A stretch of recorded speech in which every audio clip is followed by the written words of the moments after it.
the flag of the United States of America and to the republic for which it stands, one nation under God, indivisible, with liberty and justice for all.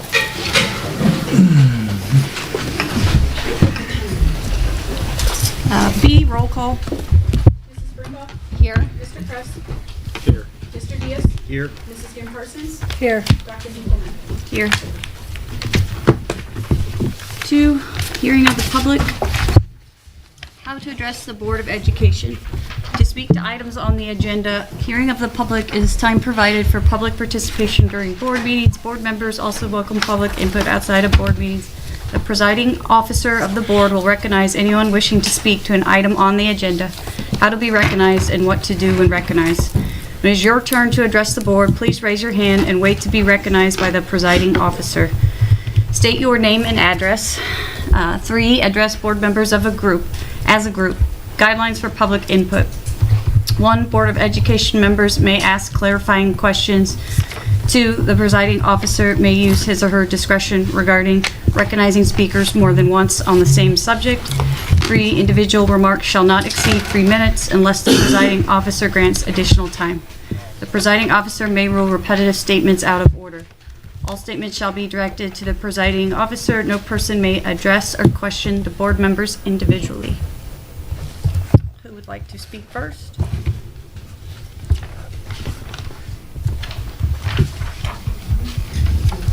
Okay, well, yes, I'll go.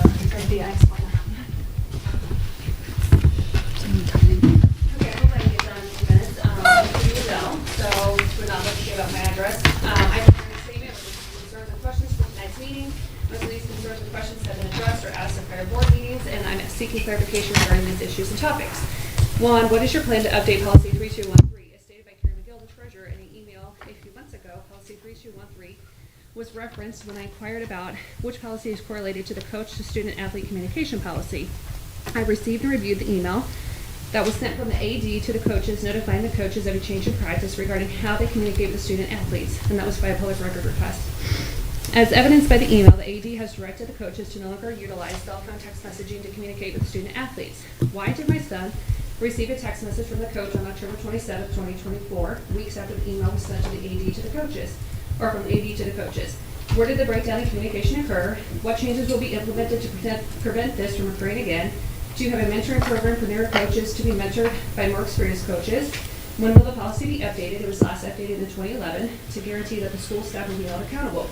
Why do we keep failing the children in this community? Why do we continue to find deficiencies in our policies that are implemented to keep the children safe? 2, what is or where can I find the policy regarding how often the superintendent is expected to receive a performance evaluation? I've requested all performance evaluations for Brad Ritchie and I've received 3. He received an evaluation in 2019, 2022, and just recently he received a performance evaluation in 2024. The most recent evaluation was dated weeks after the BOE renewed his contract for 5 more years, starting in the summer of 2025. How does the BOE renew a contract for 5 more years without a recent evaluation being completed? If there is a policy, can you refer me to which policy that the BOE utilizes? And have you considered modifying the policy to require a performance evaluation to be required annually? This would help the district hold the superintendent accountable and would encourage the BOE to have meetings annually where new goals are set and old goals are reviewed to see if they were successfully completed.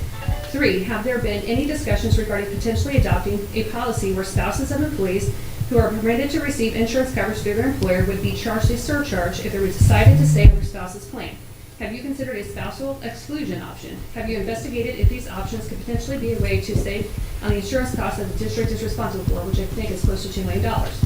Is there a way to, 4, is there a way to make the monthly disbursement summary more user-friendly for the community by other color coding the information to the specific fund that is being utilized to pay the specific expense or charge, or could you separate the expenses charges into separate columns that are categorized by the specific fund that is being utilized to pay for the specific expense or charge? As referenced by a few BOE members in Brad Ritchie's performance evaluation recently, a few of you believe that the community is not educated or the community is lacking understanding regarding the school financial information. Why can't we make the reports easier to understand for the community? Many in this community want to understand the information and they want to be involved and find the innovative ways to reduce the waste and increase efficiency of the school. Thank you. Do you guys have any answers? Because I never get answers from my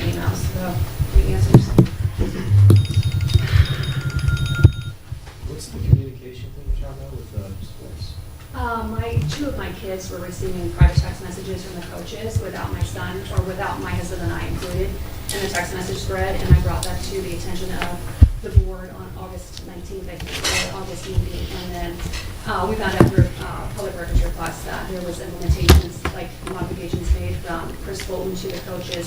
There was email sent out that said that they shouldn't be doing that anymore, and then after that, my son still received a text message, and my husband decided, he told me, he was like, it's useless to reach out to the board, so I reached out to the coach, which I had done prior. I mean, this has been a long saga, right? But I reached out to the coach. I'm sorry? What grade? High school. And I reached out to the coach, and he is under, now knows that there has been some changes made to the policy, and he has not done anything, out of the policy now. But he wasn't, I don't know if he wasn't aware of it or whatnot. Yeah, the Team Snap app, or whatever the preferred form of communication is. Okay. I mean, they're minors, should not be communicating with my kids, as minors, without being involved in it. So, and this was brought up to it in the August meeting. You can find it. I think my craft videotaped it, and you might. What's that? So that August meeting, 2019, or the August 19th, 2024 meeting. So, and there's, documentation from Chris Bolton and the coaches that stuff needed to change, and obviously the same, same thing continued to occur. And I reached out to the coach, and he hasn't done it again, thank God. But So that this Team Snap, like a school sanctioned, It's the one most teams use. I despise that. So I don't know, and I know that the coach, he was on the email thread, right, from Chris Bolton, so where did the breakdown occur? Did the coach not look at his email, and that's why he wasn't aware? Did he forget? I mean, where is the breakdown of communication happening? Because it shouldn't have, my son should not have received another text message from a coach after that. I can't speak for all board members, and they can chime in, but I think as a group, we want the coaches to communicate through an app. I personally feel that it's better for all parties involved. Yeah, absolutely, I agree. So I think it protects both parties from anything, and I just think that's the way that we should communicate. I 100% agree with you. We reiterated that, and we do need to find out where it broke down, whether the email wasn't read, but. Well, and there should be follow-up, 2 weeks later after that email went out, maybe Chris Bolton should have reached out to them, by a phone call and verbally touch base with them. I think he does verbally touch base with Well, and I'm not them. aware of any of this, right? Like, I Yeah, didn't even know I mean, that- they talk Yeah, pretty well, the school didn't frequently. communicate to me that there was any kind of modifications being done. I found out through sources in the community, and then had to make a public records request to confirm that all this was happening. So, so how would I know that Chris Bolton is following up with them, verbally? So, and I know that there's. I don't know that you can have record of their conversations. And you could use them as mentoring, to mentor, coaches that are not experienced with using Snap app. I mean, that's like totally a way that you can stop those deficiencies and issues from happening. It should have been using an app though here, but would it be outdated in here? Well, on the, or maybe, I don't know. I know the policy that Carrie referred me to has not been updated since like 2011. So, obviously, and I don't know, maybe it takes some time, some time to get the policy updated. I don't know. But is that something you're working on? Is that a Neola policy, Brad? It is. So for the most part, we follow Neola's policies. That update is happening soon? Didn't you say we were on the Yeah. end of his rounds? We have drafts so far, but there are some choices that need to be made in some of those drafts. So typically, our Neola rep will visit us after he's had a chance to check in with other school districts, so we get a feel for what other school districts are doing on those policies where there are choices to be made. And so then when we put in that choice, then you folks, that's what you would see in board docs. Is everything's in green is new language, everything is in red is old language and coming out. So there are several policies that would be part of this fall update, and then there's another round that would be part of the winter update. But we can always ask our Neola rep to move current policy into that draft folder. So if this is one that the board wants to edit, revise in some way, Let's take then a look at it. we can put it in the drafts. Okay. I mean, this should be something that everybody wants, that's gonna protect kids and coaches, right, and staff. I mean, this really should be across the board for staff too, school staff and student athletes, students in general. So, I think we're probably going to have to move on. no, that's okay, but I had, other questions, so, and I typically, I send emails out to you all the time, and I never get any responses back from any of you. Carrie has politely responded to my public records request and some of my questions, but, is somebody gonna answer the last 3 questions that I had, or clarify? We are going to have to Right, email? continue with the business of Okay, the well, meeting. I- But I would like to clarify, most of your emails didn't go to me until more recently. And they don't go, I'm not on the, Well, I can look back, but I'm pretty sure I've been sending them to you all for quite a while, so. And they Maybe never- since I mean, October. I don't know, it might be before that, but I will definitely clarify that, but I still have never received any kind of responses from you all. I think, well, you have, Justin Cross has, and Carrie, and then Brad has, or Dr. Ritchie, until probably around August, maybe July, he had refuses to answer. Some of the items, I'm sure you're aware, but like when you ask for email messages from a big block of time, I can't get those. Oh, no, I Those have to be understand that, pulled but from I'm a just asking server. questions like this, I know. I just you want to know. explain that those have to be pulled from a server, gone through by IT, then turned over to an attorney to go through them and look for personal information. And it all has to be vetted. Yeah, so. Well, I understand And that, some of but, them I probably have would be easy better questions. as a conversation, like meeting in person. Well, I'm here, I can meet in person with you, but, This is a there's point, an though, easy when question I we asked, need to like, do our have we ever business. considered, metal detectors at the entrances? I sent that a few months ago, and that never even got answered. That's kind of an easy, quick question that could have been answered from all of you, and it wasn't, so. This I isn't was hoping necessarily this the would answer some forum to questions. answer all those questions. This is, Well, I understand that, but I also email out and nobody still answers them. So I'm just asking if somebody's gonna follow up with me on these questions that haven't been answered yet. I'm not trying to be a pain in the butt, I just would like to, I've spent time asking these questions. if you I'd like want to answers. meet, we could set up something with everyone. Well, and that's okay, but I prefer to have something kind of in writing too, that there's a paper trail too involved. I think it would be best to meet in person for a lot of these discussions. Well, that might be your preference, but I also prefer a paper trail, so an Okay. email would be, sufficient too in my standpoint. But I understand where you're coming from, and I appreciate your dialogue with me. Who would like to speak next?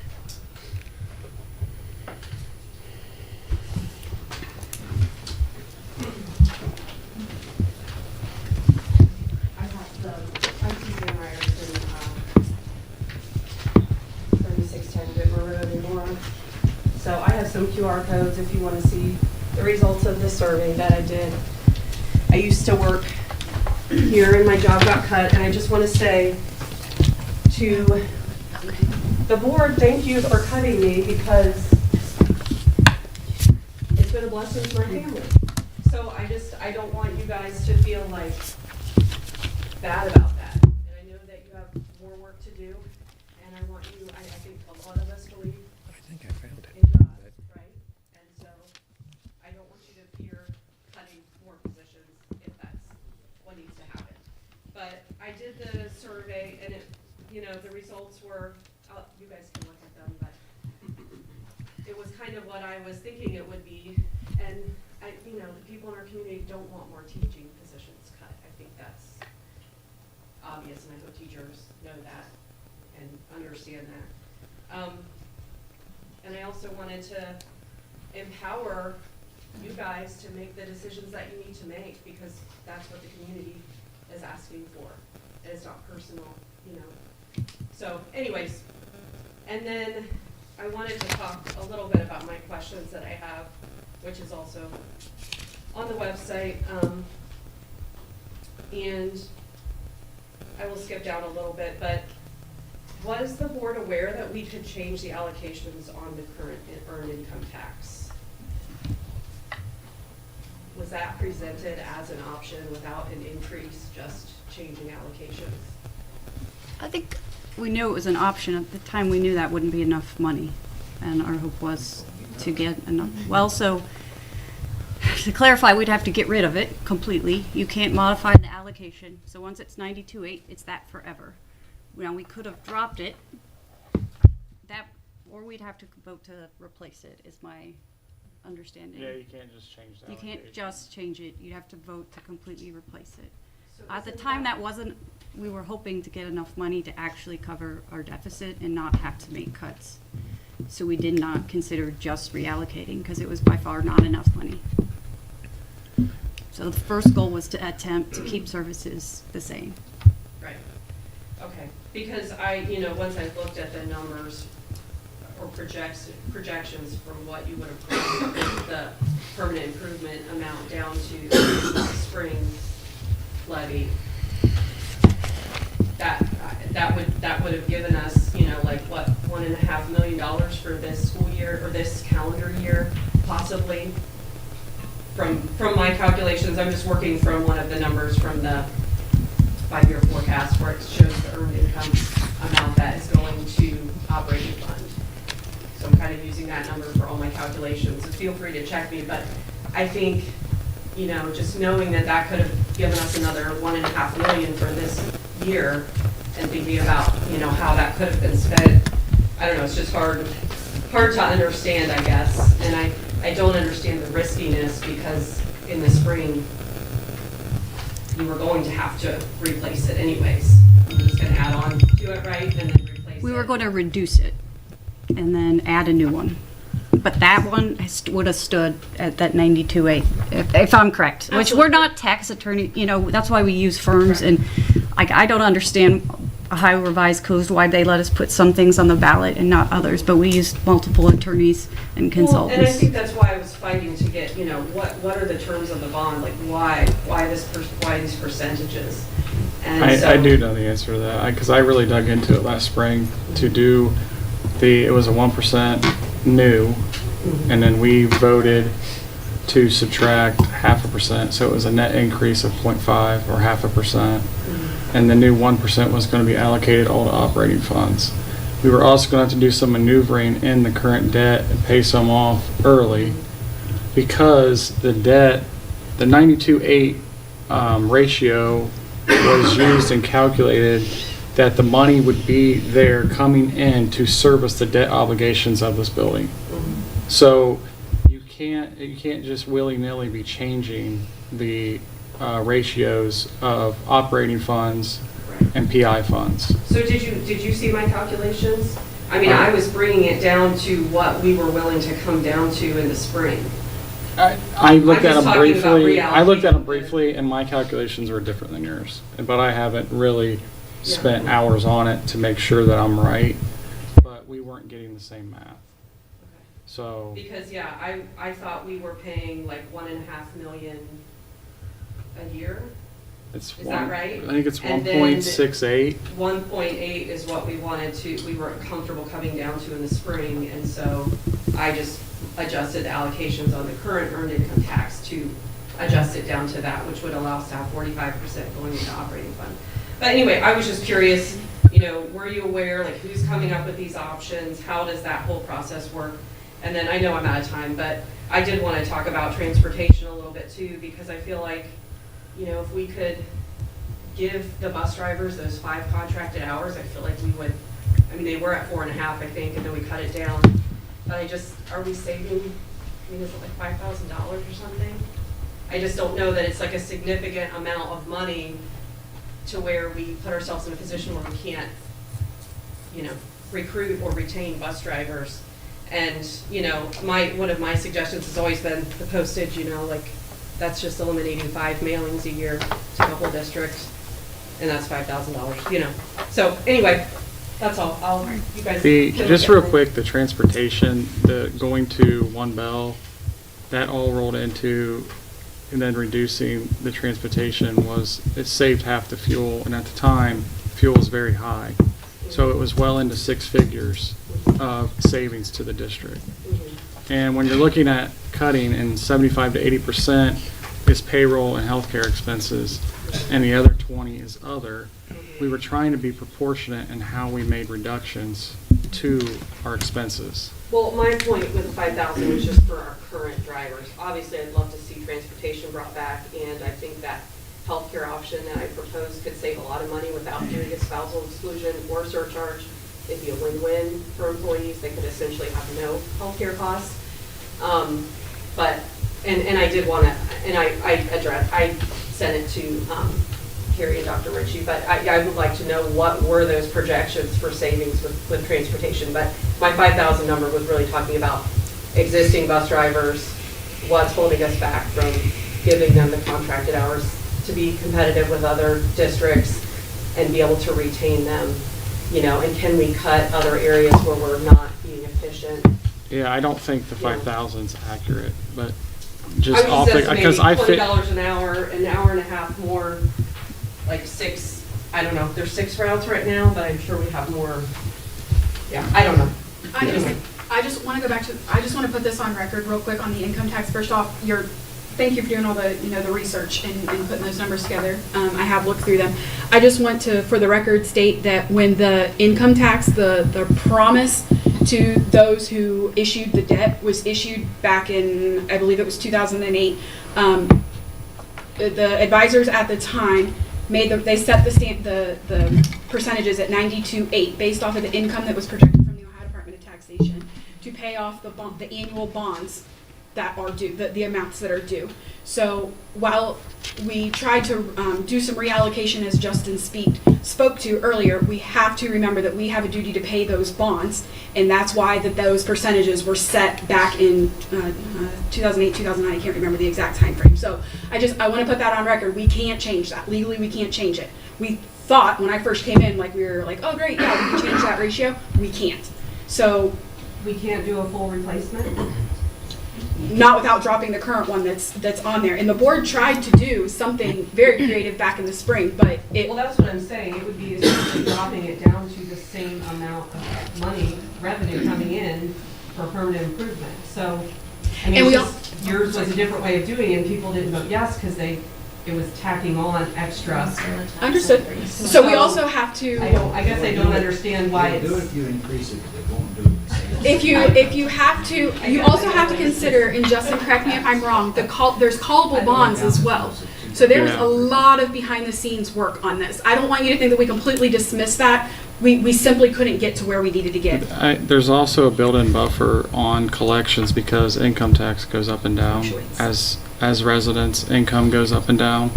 So the bond holders would want a buffer in there, and I don't know the percentage, but I know it has been discussed with me, with Mr. Shaw. So I would love to have your numbers because by my calculations, we were willing to go down to that in the spring. So that's why I used that. To the 55-45? The 1.8 million number. That's how I arrived at the 45-55 split. I thought up there you said 1.6. We can talk I privately. said Yeah. it would bring an extra 1.5 million into the operating fund if we made that split. But you were willing to come down to, from my calculations, from the current amount that's going to earned income, or going to operating fund from earned income, I use that number, reduce the current earned income tax down to, what was it gonna be, 1% or 0.75? I can't remember which one it was, 0.75? And then calculate it based on a current number. So do you know what I'm saying? That's why it's hard for me to wrap my brain around, because now we're out 2 years, right? That's $3 million that could have been an operating fund, over this year and next. Again, we can talk personally. I just don't think our numbers match. And my numbers, I had help getting to those numbers, but I mean, I'd be more than happy to discuss it with you because I started last spring to try to go changing the allocation and kept running into brick walls. Like, you couldn't just do a straight allocation change. So it just kept evolving. And then the language on the ballot, is a new 1%. It doesn't mention the fact that we were taking half off. So it was only a net 0.5. And we found out we couldn't change the language on the ballot either. So, I mean, we're looking at everything right now. I mean, To restructure it, correct me if I'm wrong, Carrie, we have to drop that totally and then gamble on the fact that it's going to pass. How could it be that? Because in the spring, it was the same situation, except you were reducing it and adding another one. Yeah, I So think I guess I don't understand. I think it's how more. you're saying it would be 2 issues on the ballot? No, I think the way way it is, it's filed and it's either fill or kill, meaning if it doesn't pass, it kind of goes away. The motion that we file with the state saying we're subtracting that. I believe, my understanding, that's how it works. Right. So if It's it just- wouldn't it's just hard to pass, find it would an revert expert to that- what it was. Who do you ask? Yeah, I don't know. Yeah. Yeah, I mean, we worked with Dan Shaw and And then our attorneys our as well. attorneys. And then once one doesn't pass, you have so long till you can try again, so it's not like the one doesn't, this has been a process of almost Well, I 2 know, years if now. I knew that Yeah. was an option to begin with, I would have just done that and then tried to push something else later on. But unless there's some other plan that the community's not aware of. I think you can have that discussion later. I think we should probably move on, though. Does anyone else want to speak? Okay.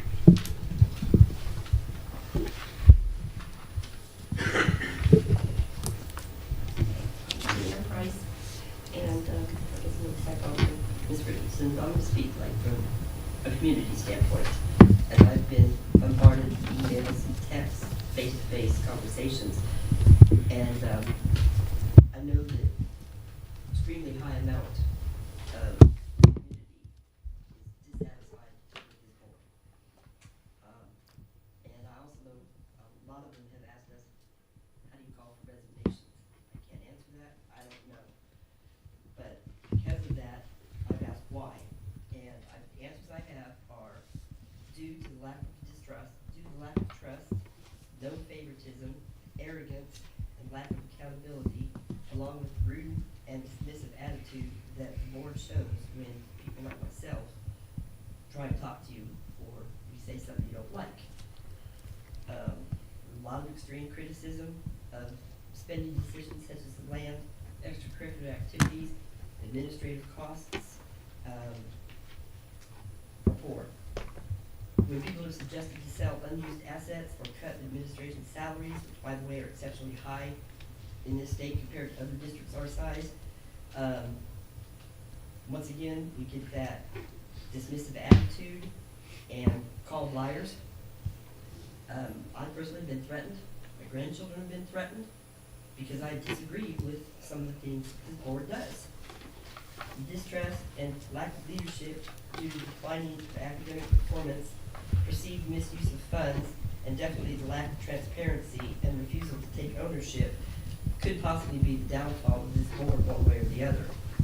The community, by defeating the levies 3 times, is pretty much basically demanding a new vision, new leadership, along with rebuilding trust and uniting this community, and above all, prioritize student, academics. Personally, I agree with most of this, and I deserve as a tax-paying community member to be respected and not talked down to. And I have the right to demand the fiscal responsibility of this board, as you are the same people taking my hard-earned money and making bad decisions.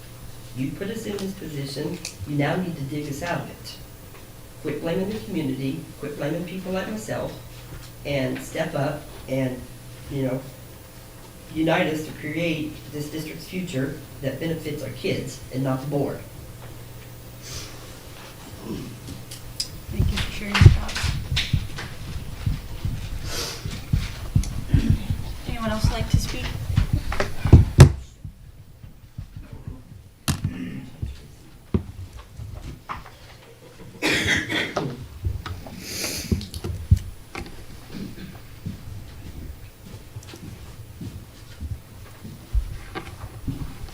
Francis from Ludlow Falls. So I'm going off of what you said. I said back in 2023, why don't you reword it or redo it? And I remember you said you can't do it, it's illegal to do that, to change how the percentage goes about. And I also remember back then in 2023, I said, why are we doing this? Because of I also said because of the COVID money disappearing, and I got an answer of yes. So now I'm still trying to figure out what was overspent, how did we get there from that overspending or whatever, and why are we still trying to catch up to that to keep that going, whatever's going that you guys don't want to get rid of. Jeez, Eric.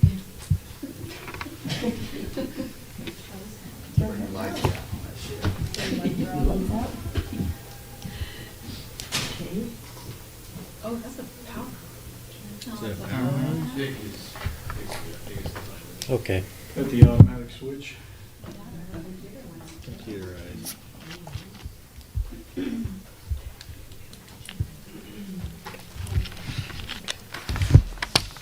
Is Mr. Francis finished?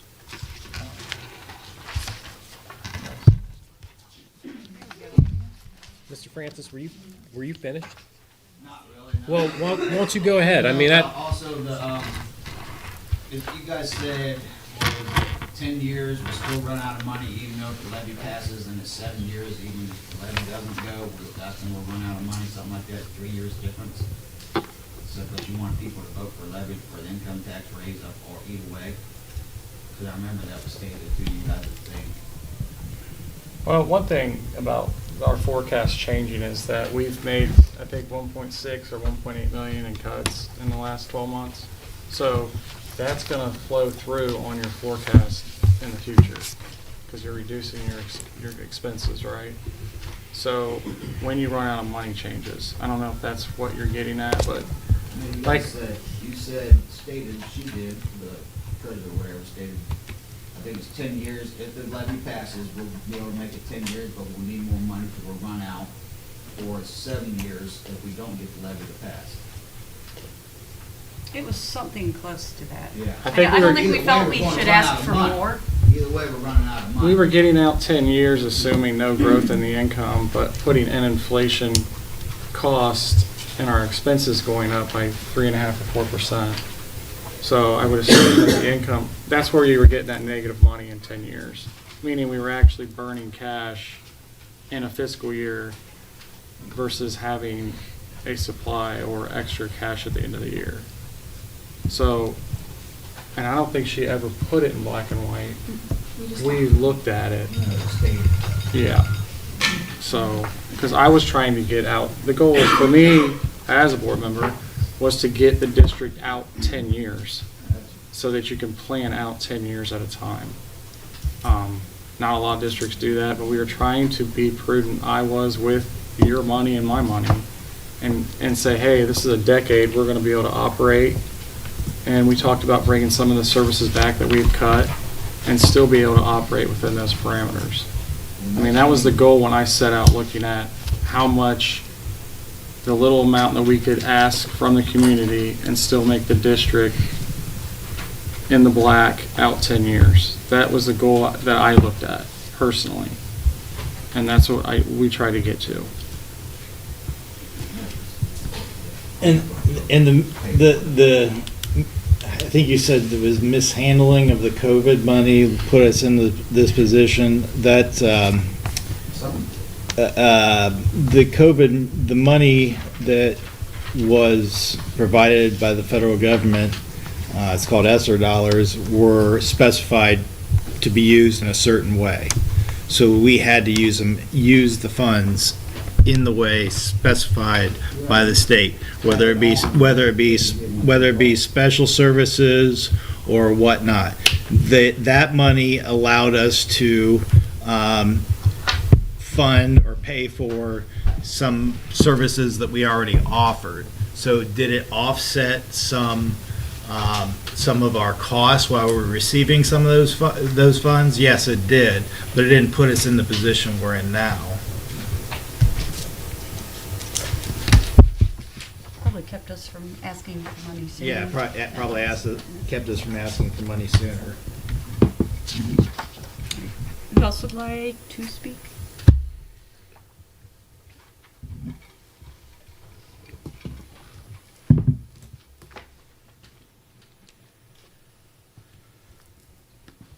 Hi, my name is Mike Kraft.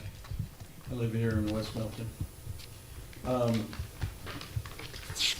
Some of these questions I think were already addressed, so the levy that currently failed, or recently failed rather, that was for 10 years.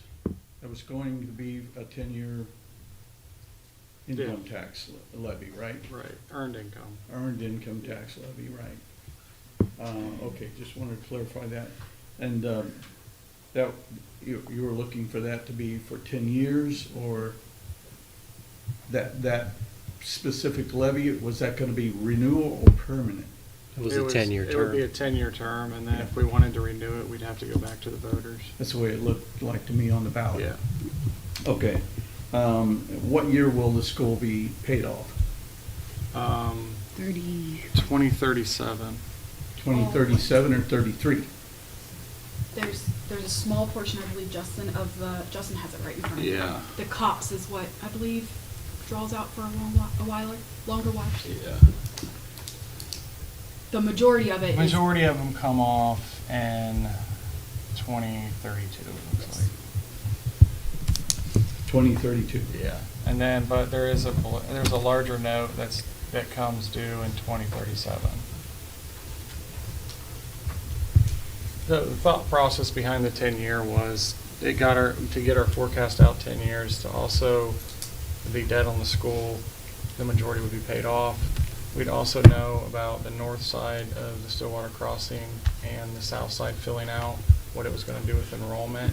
It also bought time because those properties up there are abated, so we're not getting property taxes from them. Those would start being collected, and we could see them come through in the forecast. So that was the idea of going 10 years, was to kind of check all those boxes, and that was the plan. You guys have had communication with the Village of West Milton on how they're gonna work that north side? The only thing I've really been told is same as the south side. It's gonna be the same as south side. They're As gonna far as the give an abatement, abatement to the them TIF, for so yeah. many periods, And and that's- then a longer abatement for businesses. Yeah, and that's, I mean, if you're sitting here and you're trying to do a forecast and you have that big X factor, because there's some apartments on the north side and a lot of houses, you don't know how many students are going to influx from it. And then you also but you do know that you're not going to get revenue from it, right? Because it's For a certain abated. period of time, Yeah, or permanently? for I that. mean, you're making it sound like maybe permanently. No, I don't think it's permanently on the residential side. It's a 4-year abatement. And then it'll be 2 years for us to see collection, right? Because everything's billed in arrears with property taxes. So I was told like year 6 we'd start seeing it. But it comes online in phases too. It's when they move in. So if it takes 3 years to build out, again, we get back to that 10-year time window. And that's why we went for the 10-year term. That was, I feel like, our thought process. It was definitely my thought process. Yeah. It appears that the south side's taking longer than they expected to build out. And the discussions that they've had at the village council, that I understand, the north side, they're wanting to make, I don't know if they were saying exclusively, but a lot of it, they were looking to have retirement, a retirement community of apartments, duplexes, or what have you. And I'm not sure if they were meaning that was gonna be all of it, or just a major portion of it, or whatever. But if it is, then that's not earned income, if it's retirement. Most likely, it's not earned income, it's retired people, so. I heard differently. I heard Yeah. two to three bedroom, Apartments. market rate apartment. That's Yeah. not retirement. Yeah, no, well, they were saying, they were targeting, at one point, in their meeting minutes, they were targeting that they were gonna, look for retired people in those apartments. And they were looking at, filling it with,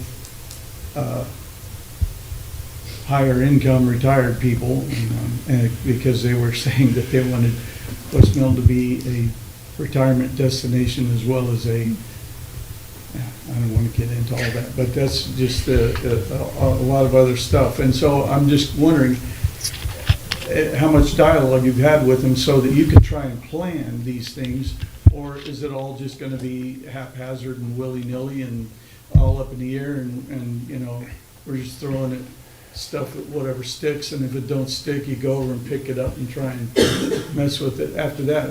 I would I can't try and speak- get them to, Yeah. I would try and see if you can nail them down on planning. How can you plan if they're not planning, and if they're not planning, you know, so, you know what I'm saying? So, Yeah, I know exactly what you're saying. Yeah, I mean, think- how much is the initial development change from how it was initially presented to us? So there's a lot of unknowns. as far as how soon, how long it's gonna build out. You know, the first development was supposed to be custom homes, and then it went to Ryan Homes. So how are we supposed to plan for the unknown? You know, I think that is a lot of it's up to the developer, from what I see. And I'm still not clear, and maybe someone here would know, is how much the village controls what goes in there. I'm almost thinking, the way I read it, it's more developer controlled. So I don't know how much the village has say. Yeah, and that's why I would. And they're gonna use I would whatever they look to can try and get fill some the leadership fastest, and right? If some you're a guidance, so developer. you guys could collaborate and get a plan together rather than just go, no. They do let us know their plans, but ultimately we can't speak for them and they make that decision, like, we don't. The we plans don't- change. Yeah, but we don't get to. We're not the decision makers. Yeah. Yeah, well, I know they consulted with Mr. Ritchie, Dr. Ritchie, at some point, and on the south side development, before that all went in, and you weren't exactly sure if they had really come to you or not, and I think one of the council members were here at a meeting and said, yeah, well, we didn't tell you everything. I don't have any recollection of that, but I do remember having a conversation with representatives from the village. I think we started having those conversations in the winter of 2016. Was about the first time I was formally brought into that. So at that time, I'm not even sure there's been any more instances of that, but At the that time, CRA development was underway. well, the CRA was underused, I think, village-wide Yeah. at that time. Maybe one might say that it was, I mean, it wasn't a secret, but there just weren't many folks that were taking advantage of that. So, and I don't think there was any TIFs at that time either. Like, so that was the first one. That was the first at-bat for the school district. That was the first at-bat for the village. And so we were learning along with them. And so I guess to bring this full circle and to not go down the rabbit hole on that, what we have done for the north side of 571 and development on that side is we have approached the village and said, Bradley Payne, we've approached Bradley Payne for, I've said it multiple times, that the board would be interested in seeing a proposal. So maybe at one time on the south side, there was something that we saw that was supposed to be, we were supposed to read it and consume it as a proposal. I'm not sure that we knew that was a proposal. So, and that's about it as far as the interaction that I have had with the village or one of its consultants regarding the north side development.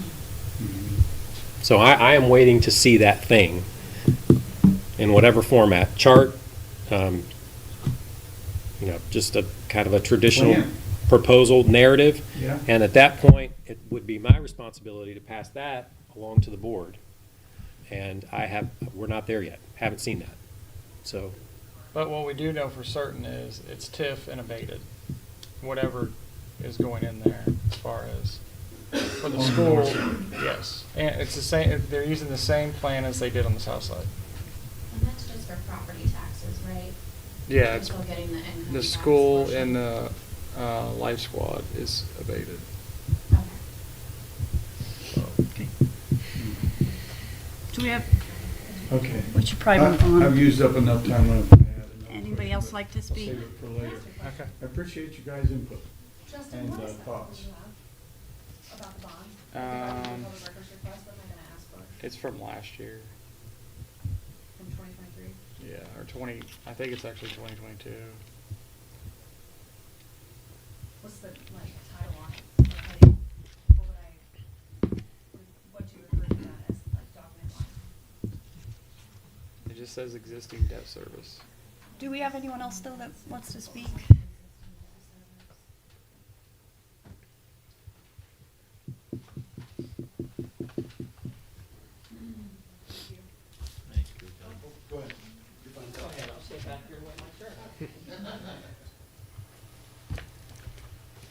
Dave Gambrell, and I just want to touch on the transportation thing.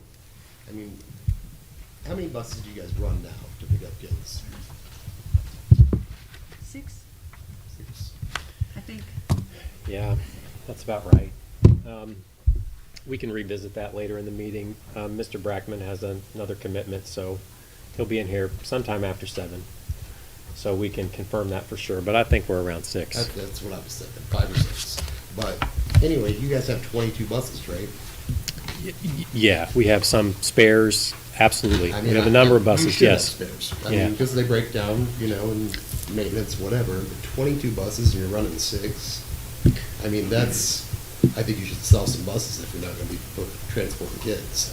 I mean, that's a lot of money. You're talking $125,000 to $150,000 for a bus, a diesel bus. If you're talking electric buses, you're $500,000 a piece.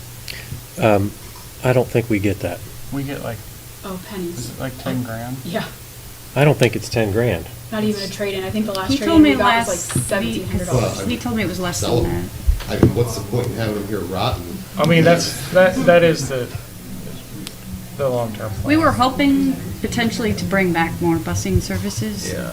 So this reduction, just happened this fall, so. I mean, I personally feel like you were using the transportation as a strong arm against the citizen or the people who live here, to get the levy passed.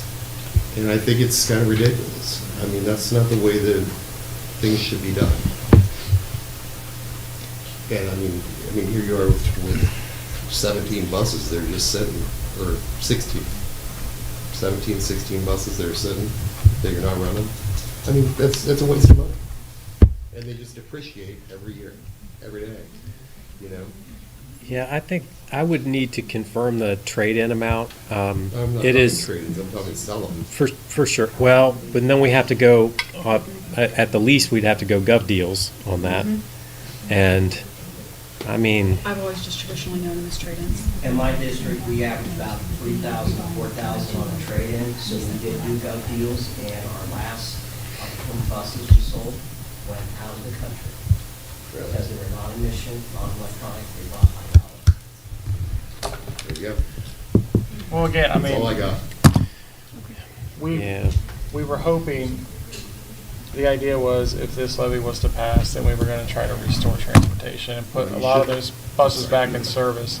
And then when we order a new bus, we would trade several buses in towards either the newly used bus or a new bus that we were gonna use to retire an older bus.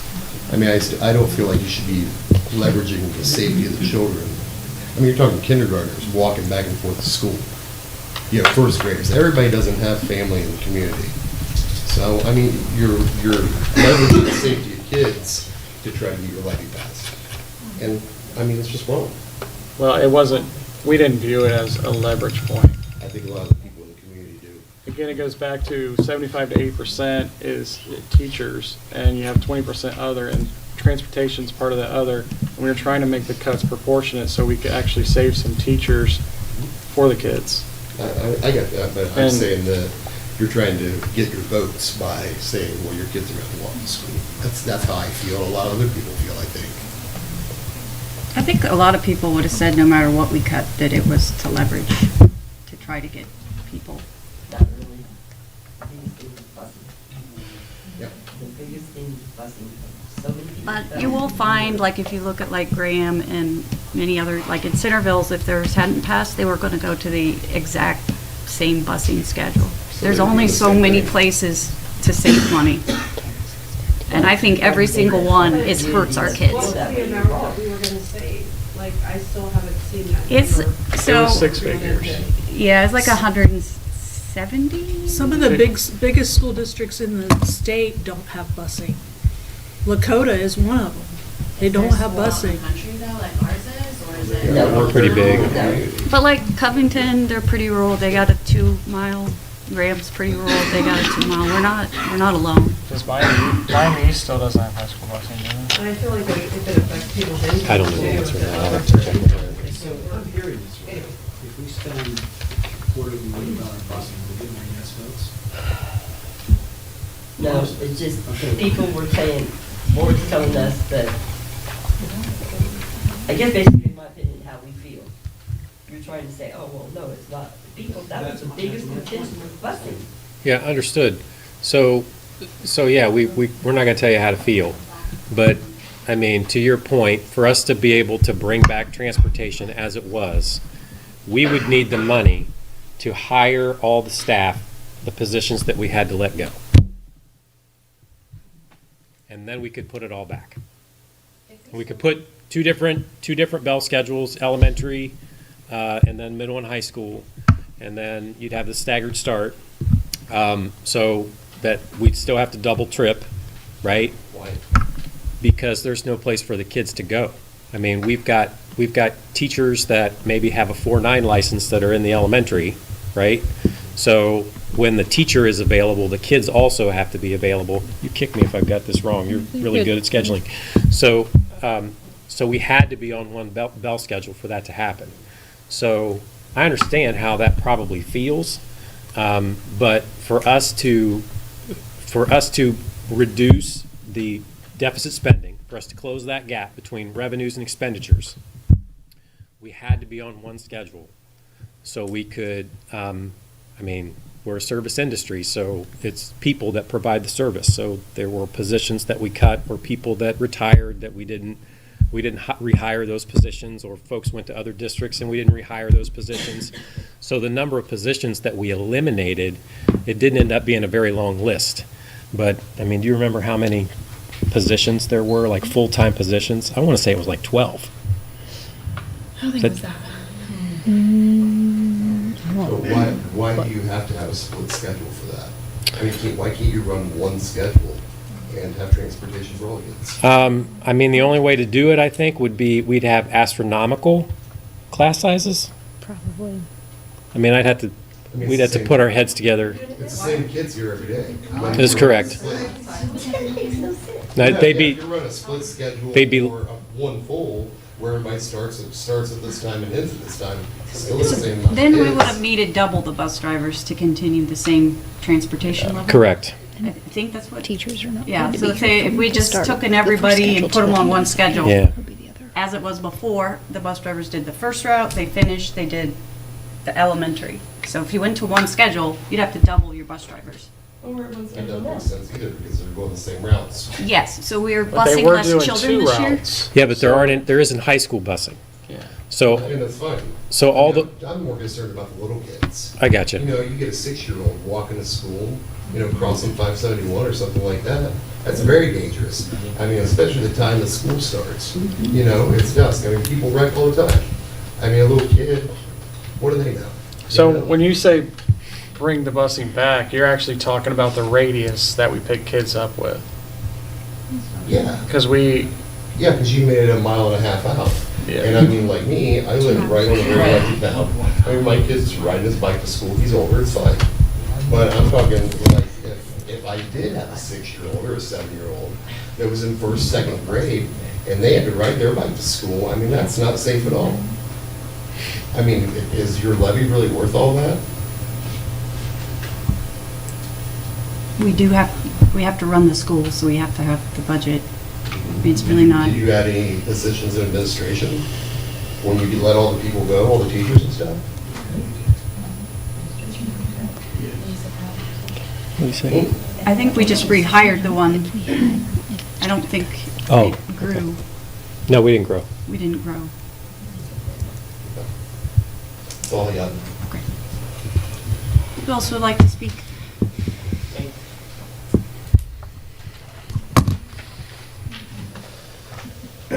Good evening, I'm Troy Hahn, live on 4080 Monroe Concord Road here in Troy, Ohio. 2 houses out within the Milton-Union School District, so that's why it explains the Troy address. It's been 11 months since I spoke, and Ms. McGill, I had a data request, and I was wondering if you were able to put the data together on the number of acres and the market value for the school district. You said you would get that information to me. I'm at the sorry, when did you December- ask that? Back in the December board meeting. Also, here we are at stage 3 in the terms of the levy failing, and the district says they do not have a stage in place in terms of when the levy fails. Unfortunately, this district is in a recession at the time.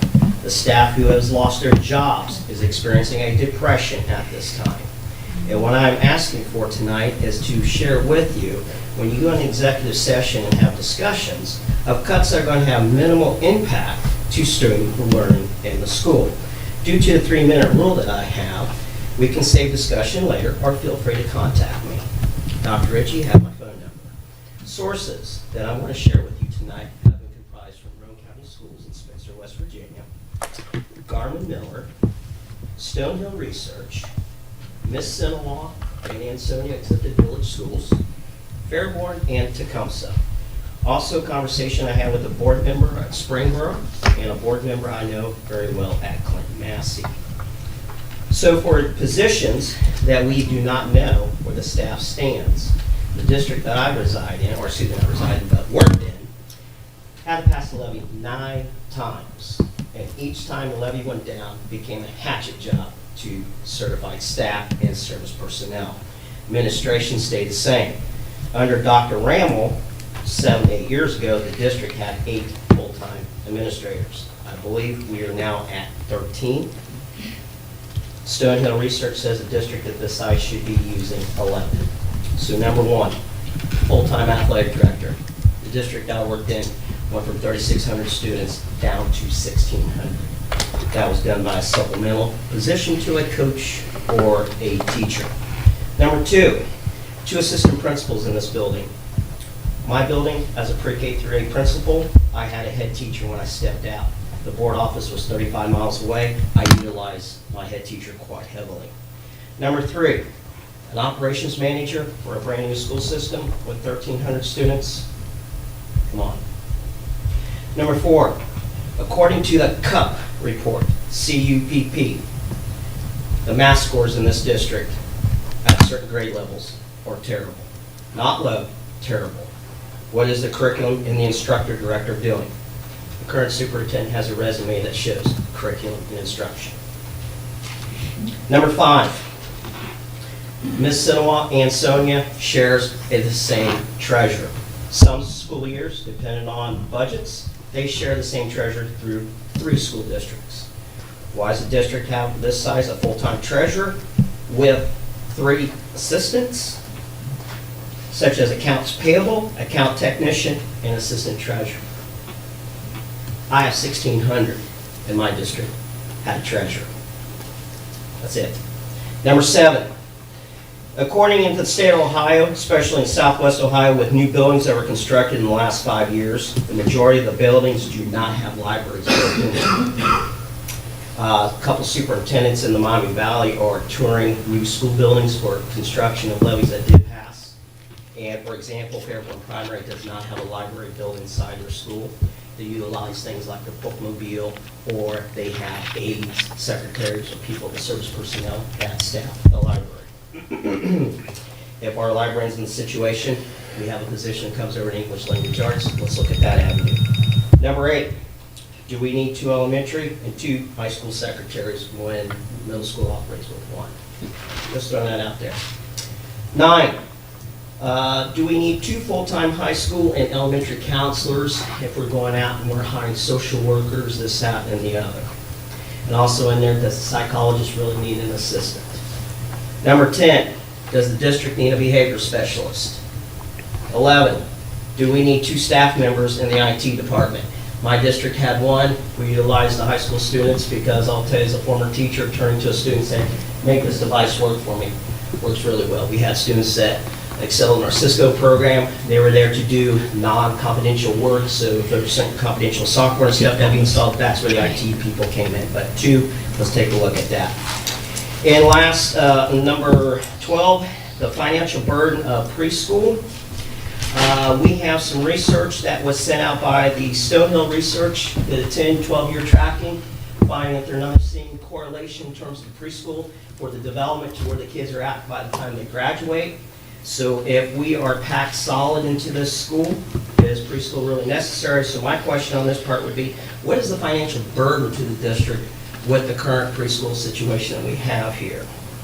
And last but not least, I'll leave this to the teachers. In the 25 years as a veteran myself, I'm heading to the exit door just as fast as anybody else. I pray for you. I do. I pray for you. I've been in here, let's see, Been in this for over 15 years in terms of being in administration. And when I was in this part, I was promoted because they did not like calling me the ice man. So I took a promotion as a teacher to become an administrator because they had to pull me to the other side. But I'll give you some advice, teachers.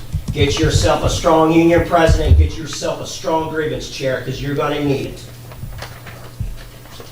Well, I If think you want to talk further, please contact me. I'll be available for comment. Thank you. I did have a question. Which district do you work with? Rowan County Schools in Spencer, West Virginia. Currently? Currently.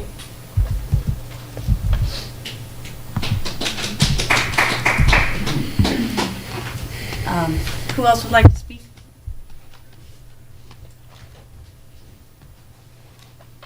And I will also add one thing too, to the gentleman that spoke about transportation. I have 64 buses in my fleet, 59 are on the road. The first set of buses hit the road at 4:30 in the morning, but the average high school student has to get from the south side of the county to the north side of the county.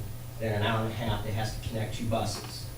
I will tell you something that's coming from the new legislative body. It started in January.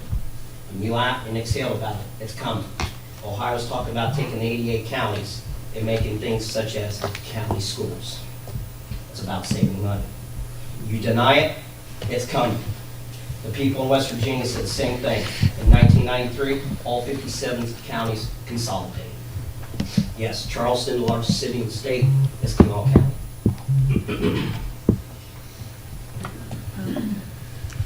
Are you proposing administrative cuts? Is that what I got? I'm throwing ideas out there that will be minimal impact to student learning. As you cut teachers, you're going to increase the class size.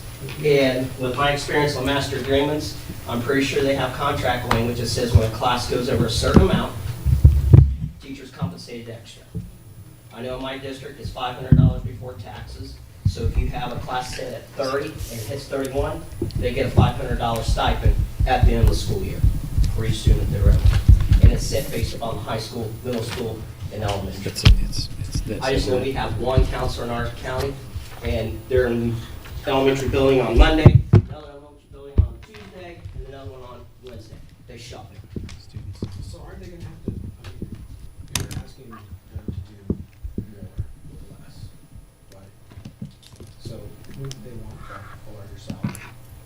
I'm sorry? If they want a larger salary, they're gonna have to do twice as much.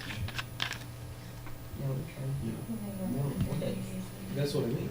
You know, like, You don't need as many that admins, so the admins that are left are gonna have to Let's do- try to, I think we do need to try to move forward. I don't want to debate if teachers deserve their salary or not right now.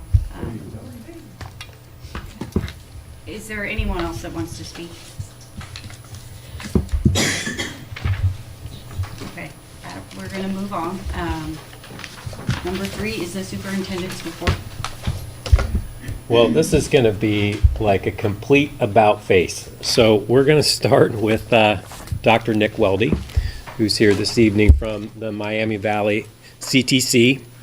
I think we talked at a previous meeting about having Mr. Weldy, Dr. Weldy, come in to just give us an update of how things are going at the Career Center as our partner. They have a lot of our students there. So take it away, and then maybe just time for questions if the board members have any questions. Sure, absolutely. Well, good evening. As he said, Nick Weldy. I'm superintendent of Miami Valley CTC. Milton-Union is a close district to my heart. My grandmother graduated from here back in the mid-30s. I lived in Ludlow Falls for a while. My family was over in Laura. I actually had the pleasure of working for the school for a little bit of time, so I got to know a lot of the folks around here and get a chance to kind of know the students and everything else that they have. I got just a couple of handouts here for you. My wife says I get a little boring after I talk for a while, so just give you something to read, but I kind of roll on a little bit.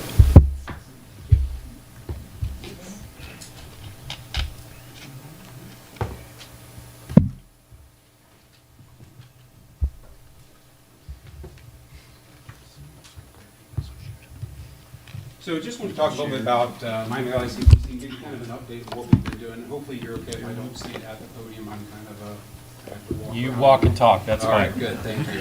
So what I handed out was just a couple of things. If you look at the larger white piece of document there, this is just kind of our district overview. So sometimes people are like, what does Miami Valley CTC do? And there's always a question, a lot of folks will say, well, you serve junior and senior students. You have the juniors and seniors down there, they go down, they do a career program, and then they go on and they do lots of great things.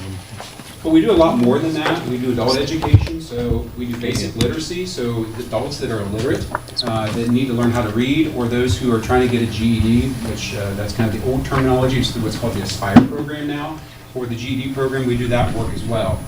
We cover a 5-county region, so Milton-Union is one of our 27 partner districts, but on campus we actually have 51 different schools that are represented there, so there's a very wide range of schools that come. When we look at the geographic region that we serve, it's about the size of the state of Delaware. It's a very large area, especially with our adult education. We have folks that are coming from almost Indiana all the way down to receive some of those services. And in our adult education programs, where we're working with those adults, we usually see 2,000 to 2,500 adults every year. Now, that could be, again, doing GED work, but we also do a great deal of work with uptraining folks who want to get welding or HVAC, that are doing construction trades. There's a lot of different ones. Also healthcare, STNA, phlebotomy. Those are all of our adult education programs. We have those programs, but then we also do satellite programming, which we have a number of those here that we do, and that also serves middle school students. Some of our districts will go down to 6th grade, and we'll do 6th, 7th, and 8th, all the way up to 12, but it just depends on the district and what the needs are. A lot of what we do with those programs depends on the district. We have conversations, what the interests of the students are, what the industries are in the community itself, to make sure it kind of reflects what the community's values are and where they want to invest. And then the smaller book that I handed out, that one explains our 43 different career tech programs. So this one is more of a guide. This is what we provide to students, so they can kind of see, this is what the offerings are at Miami Valley CTC. It goes from everything from agriculture to aviation maintenance to construction to precision machining to welding. All of those are in here. Healthcare is quite a big section in that as well. So we offer a lot of different opportunities for those students. And interestingly, a lot of those have credentials tied to them. A great example is cosmetology. So before I came here, I stopped and got a haircut real quick from someone who went through our program. And those folks, when they come to us, they go through the program, they're getting the required training to get their cosmetology license. If they would wait and do that after high school, whether it's after CTC or something else, it's about a $30,000 investment that they have to go and pay for cosmetology or barber school. Now, we provide that as a training that they can get done as their junior, senior year. So that's just one example. That's more on the extreme. We also have things that are doing programs like aviation maintenance, where they're getting FAA certifications in airframe at power plant. Literally, they graduate, get licensed at the federal level, and they're working on the airplanes that fly in and out of Dayton Airport. So that's the level of technical training that we're talking about. Some of those students can, in 4 or 5 years, be up to $100,000 just in that one program. So there's a lot of different ones that are out there for the students that have opportunities. A lot of healthcare interests, as I've mentioned before. There's a great demand in that area, and we just continue to see the students that are interested in more career development. I think as people are starting to see the cost of college and trying to determine if it's something that is worth the investment, I think a lot of people are questioning that these days. And I was one of those people when I came out of high school. I graduated from Covington. I live in Covington now. I worked construction. I worked at Jackson Tube Manufacturing in Piqua. So you kind of went through there and you're like, okay, is this going to be worth the money and the investment? And for some folks it is. For other folks, it's not a good investment. There's a lot of great paying jobs that are out there, and this gives them the opportunity. But there's also opportunities if they want to go on to college. So it's not a and or, it's both. It just depends on what the student wants to do. And then we work with our partner districts and their counselors to make sure we put the students on the track to success. So there's lots of different opportunities, and just want to share a little bit about what we do. I was going to keep it fairly short because I figured there would be some questions. And I've got some of these extras that you can feel free to, anybody in the audience would like to take some of these, you're welcome to. I saw you taking pictures down there, so you have your set. Oh, okay. Yep, here, you just take a set right here. Let's see. Thank you.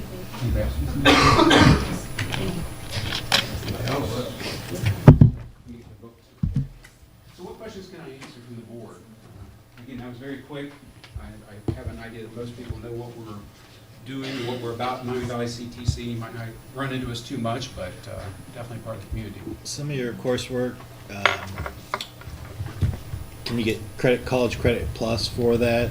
And do you have partner schools?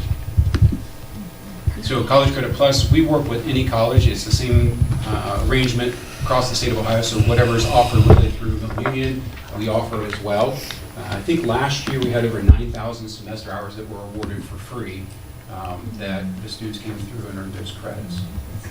You have some articulation agreements with We do. Sinclair, or am I Yes. probably leaving several things out, but maybe, Right. to your point, there's other ways to get there than CCP? Yeah, and one of those, I guess, we're the largest sending district to Sinclair in the entire state of Ohio. So we have a partnership with them for tech prep scholarships, so they get up to $3,000 scholarship, and that's the bulk of our students can do that. Not only the students that attend main campus, but also the satellite programs, they qualify for that too. So it's an instant $3,000 scholarship. So really, if that's your path, and again, that's not everyone's path, but if that's your path, you can go through, take some College Credit Plus classes.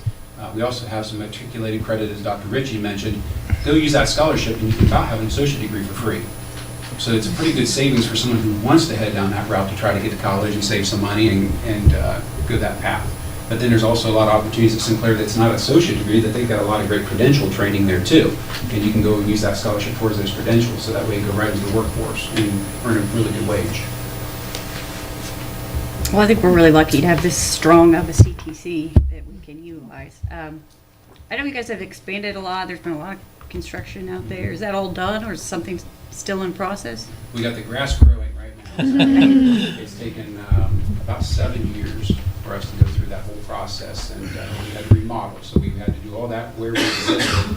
So in the 7 years, we never shut down a program, and we never cut back on how many students we accepted. So we're very proud of that. It took a lot of creativity, but we made it work. So we've had great partners, and everybody's worked together to make sure the students have the opportunities that they need. Has your student population been continuing to increase? It is, and that's a challenge that we're going to have to solve at some point. Our incoming junior class this year, just juniors, was 1,250 students.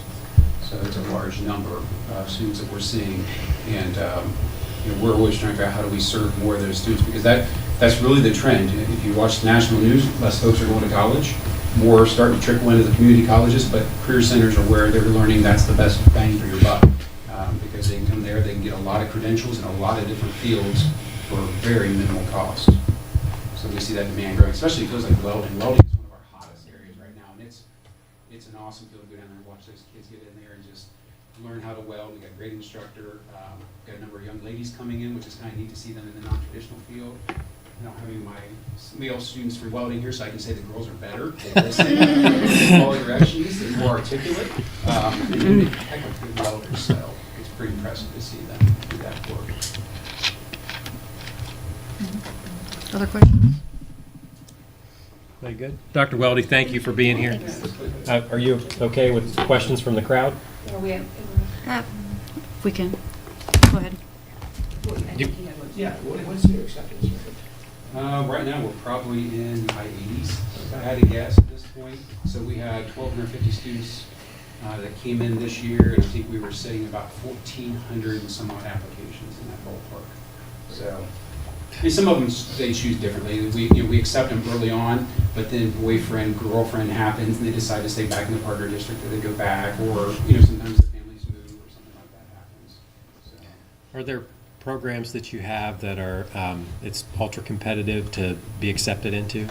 Welding is right now our top program, which is exciting to say, because that was one that people didn't understand that profession. And again, I keep going back to that, but precision machining, electrical trades, HVAC, all of those trades right now are just very, very competitive, because the students are really wanting to get into them. They see the great wage that you can make, and they start to see it's more artistry than it is just always working just with your hands. There's a lot of things that you can do and really make an impact.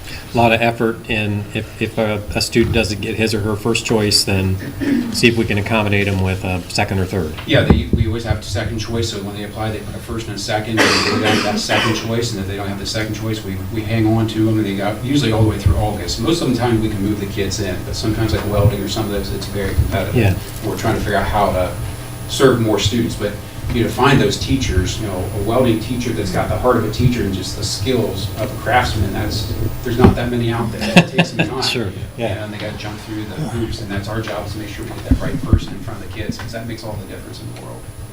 You had a question? Yeah, can you give any information about the pilot program that you have for the sophomore students that you started this year? Are you gonna have that next year too for sophomore students, or how did that come about? Or- Great question. So I talked about some of the different things that we do as far as adult education. We also run an alternative school, so Okay. that's called Youth Connections, and we've Okay. done that since 2000. And our Youth Connections is really for students who are not on track to graduate. They're not moving the needle, and everybody's kind of concerned they're not going to cross the line. So what we do with that program is they come in and they get a coach, and we push them through that area. So what we started noticing is as we started seeing those students, they really were failing in their freshman year, and then they never gained ground back in their sophomore year. So that was really where we saw them slipping. So our Career Connections, which is a part of the Youth Connections, the Career Connections is for sophomores only. Okay. So we're catching them before they get so far in the hole that they can't get into our regular programs. Okay. And that's what we're starting to see too, is sometimes the students that need career tech, and again, we serve all ranges, but sometimes the ones that they're just disengaged from school, they need something, passion, excitement to get hooked. They weren't getting there because they had to focus on studies because they were so far in the hole. So what we've done is we jumped in and we kind of said, okay, we're going to focus you that sophomore year. We're going to put you with that mentor. We're going to have you do the coursework, but we're also going to have you rotate through 4 different career areas. And that's our carrot that we're going to hang in front of you so you can see what's next.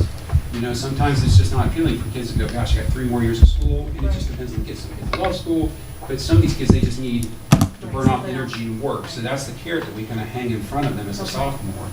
The other piece of it that's a huge piece, and if they can get themselves back on track to graduate, then they can have one of the spots in the other program. So we hold 5 spots in every program for those kids to make sure they've got a pathway. Okay. And to show them that if you perform, if you come in here and you pull yourself up by the bootstraps, there's a chance for you. Okay. Whereas before they could have been so deep in a hole they didn't have a shot. So, I have a kid that's a sophomore, and he would have totally benefited from your program. How did I not know about it? We didn't put a lot of advertising out there right now because we were just trying it. We took about 65 kiddos this Okay. year just to kind of learn. Yeah, because I see him, and he totally would have benefited from this program immensely. And I just feel like it's such a disservice now to him that we didn't even know about it, And I just wish I would have known about it. Is he going to apply as a junior? Yeah, Okay. yeah, and he's doing better now this year because he's trying, he knows he wants to go there. Yeah, use but- that carrot. I know, but just to know as a mom that I try to be involved as much as I can, Mhm. especially try to know what's going on here at the school, and to know that I missed that offering or that opportunity for him, hurts my heart because now he's sitting here in his sophomore year and he could be flourishing at your program, right? And how did I miss it, And so hopefully, are you going to continue to pilot it Yeah, we're next year? looking at doing it Okay. again next year to kind of see how that goes. We're going to try to expand it, and that's what, literally Okay. have a meeting tomorrow that's about 3 hours long, trying to figure out how do we do that without impacting the other students that want to get into the junior senior Right. program. So we're Okay. trying to balance the resources to figure out how to make that Because I have work. a daughter that's a freshman, and she has heard about that pilot program and would Mhm. love to maybe take advantage of that. Yeah. So, when would we know to apply for it or to get more information for it? Or do we touch base with the guidance counselor Yeah. here? Okay. Yeah, the guidance counselor is that link, and then, Okay. then they'll have a meeting coming up here at the end of the month. Actually, it's the first week of December, and we'll give them information about it. So then Okay. they'll know, and then you'll be able to Okay. Because I talk was to in them. contact with the guidance counselor last year in the springtime, and they never even said anything to my husband and I. So I wish that they would have told us about it, but I'll make sure that obviously now that I know, that I'll just touch base with the guidance counselor myself and just let them know that we're interested, so. Absolutely. Okay, and then are you on site at CTC too, Yes. that we could call you as well? Yeah, absolutely. Okay, awesome, Yep. cool, thank you very much. No problem. I Nick appreciate Lowry. it. Yep. Okay, thank you very much, I appreciate your help. No problem. Any other questions? You let me off easy. I think that's it. Well, Thank you for we coming. made you wait a while, so I mean, I understand. I understand. I appreciate it, Dr. Weldy. Conversations, and like I said, I have a lot of respect for the community here, so you guys are wonderful. We are going to let Dr. Weldy stay as long as he would like, or we're going to let him walk right out that door if he wants to.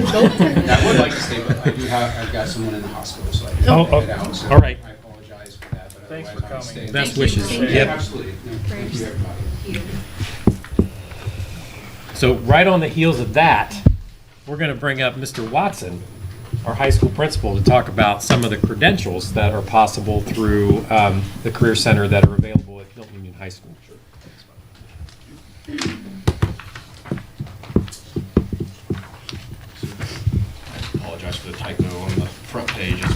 overlooked that this afternoon.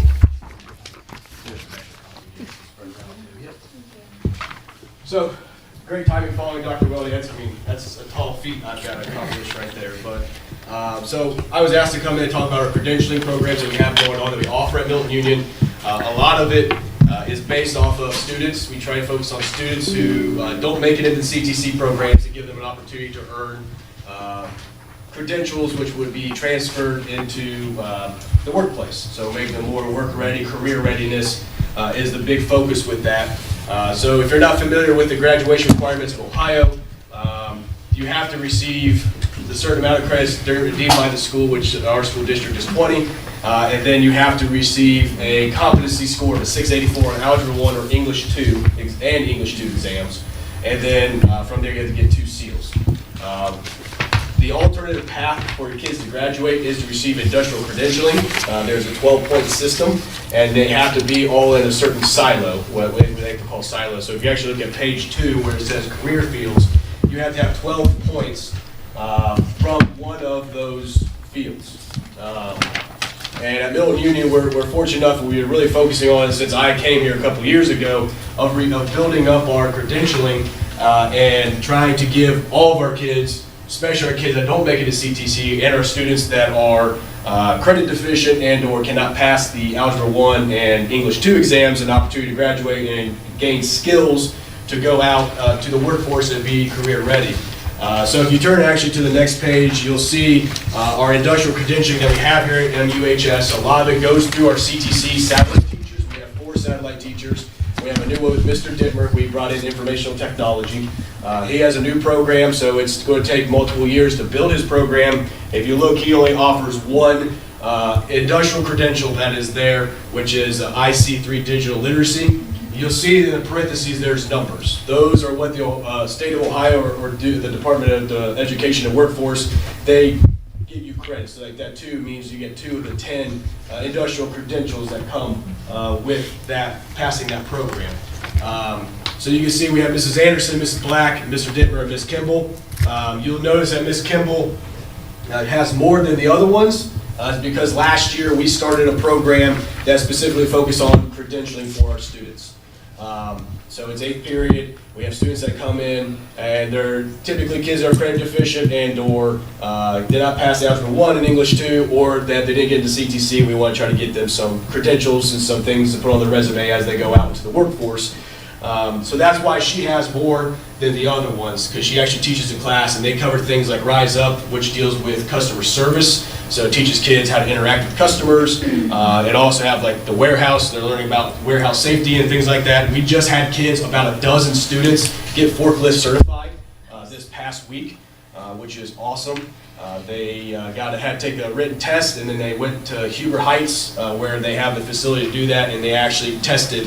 They got to drive the forklift around through cones and all that kind of stuff. So the forklift certified this spring. Last spring we did it. We'll do it this spring too. They actually get construction. So what they do is they will take the occupational safety and health administration test to make sure they understand safety, and then actually we use one of our track barn out there. We'll bring in some equipment from CTC. CTC will provide it, and they'll learn how to construct, how to build with their hands, so a little bit of construction and safety that comes with that. So we do a lot to try to help our students that are here that didn't make it into CTC to receive those types of certificates or credentials, so when they go to the workforce, they're more employable than somebody else who doesn't have those credentials. There's also another path that's called web exams. That's the next page. So if they don't do the 12 points, they can also do the web exams, which a lot of our students who are enrolled into those CTC programs do take those web exams at the end of the year. They also can receive credentials for that. They also can receive certifications, and they can also receive College Credit Plus from Sinclair as well. So that is all wrapped up in there together. I would also like to note that the actual industrial credentialing class, we're the one of only 2 schools in the Southwest, well, in this area. Tri-County North, the other one, we actually stole it from Tri-County North and brought it here. They were the ones that kind of pilot that for us, and then we learned about it and we decided to bring it here as well. So Tri-County North utilizes this as well. It's all run through our CTC. They provide all that stuff. Some of the stuff comes at great expense as well. It's not very cheap to do the Rise Up. I think it costs anywhere like $200 per student to be able take that test. CTC does help us cover that if they're enrolled into those credentialing classes. We do have a few students who are at an alternative placement at ACES that will have to do the industrial credentialing, and we'll have to figure out how to get them those credentialing points. But overall, it's been very successful for our kids. A lot of great things. Actually, they're in the middle of doing the Lead for Change right now, where they actually have to develop a program or to do some kind of community service project. Then they submit it to the board of Lead for Change. They are currently working on filling in for our Hope Squad. They are going to do some Hope Weeks activities, so they have to fundraise, they got to plan the activities, and then they have to institute the Hope Weeks and follow through with that, and then have a big project presentation with the board from Lead for Change. So they walk away with a lot of great things. You also see at the bottom of the industrial credentialing that CPR and driver's license do count. They're 1 point each. Every student, every student does receive in health class CPR and AED training. We just make sure that they are renewed by their second year. If they're a senior and they're in that credentialing class, they get CPR again. And you see driver license also counts as a point. So the big challenge, though, is to make sure that we get all 12 points in that one, what we call a silo in that career field. You can't have like 3 points from business and marketing finance, 3 points from engineer field, 3 points from informational tech, and 3 points from agricultural environment. That's 12. You can't do that. It has to all come from one area. So we do try to make sure that we are touching and covering as many bases as possible to give students opportunities. If they're not strong in business, marketing, and finance, that they're getting it in the agriculture. Obviously, we're still developing our informational technology silo. That will grow as our program grows with Mr. Dittmer, because this is his first year. We have a limited offering of courses at that point. Is there any questions I can answer for you currently regarding our credentialing? How many kids are utilizing this? In the one period class that we have about 15 students in there currently, but the other students receive those credentialings through their CTC courses that they have here. So our STEM course, our business course with Mrs. Anderson,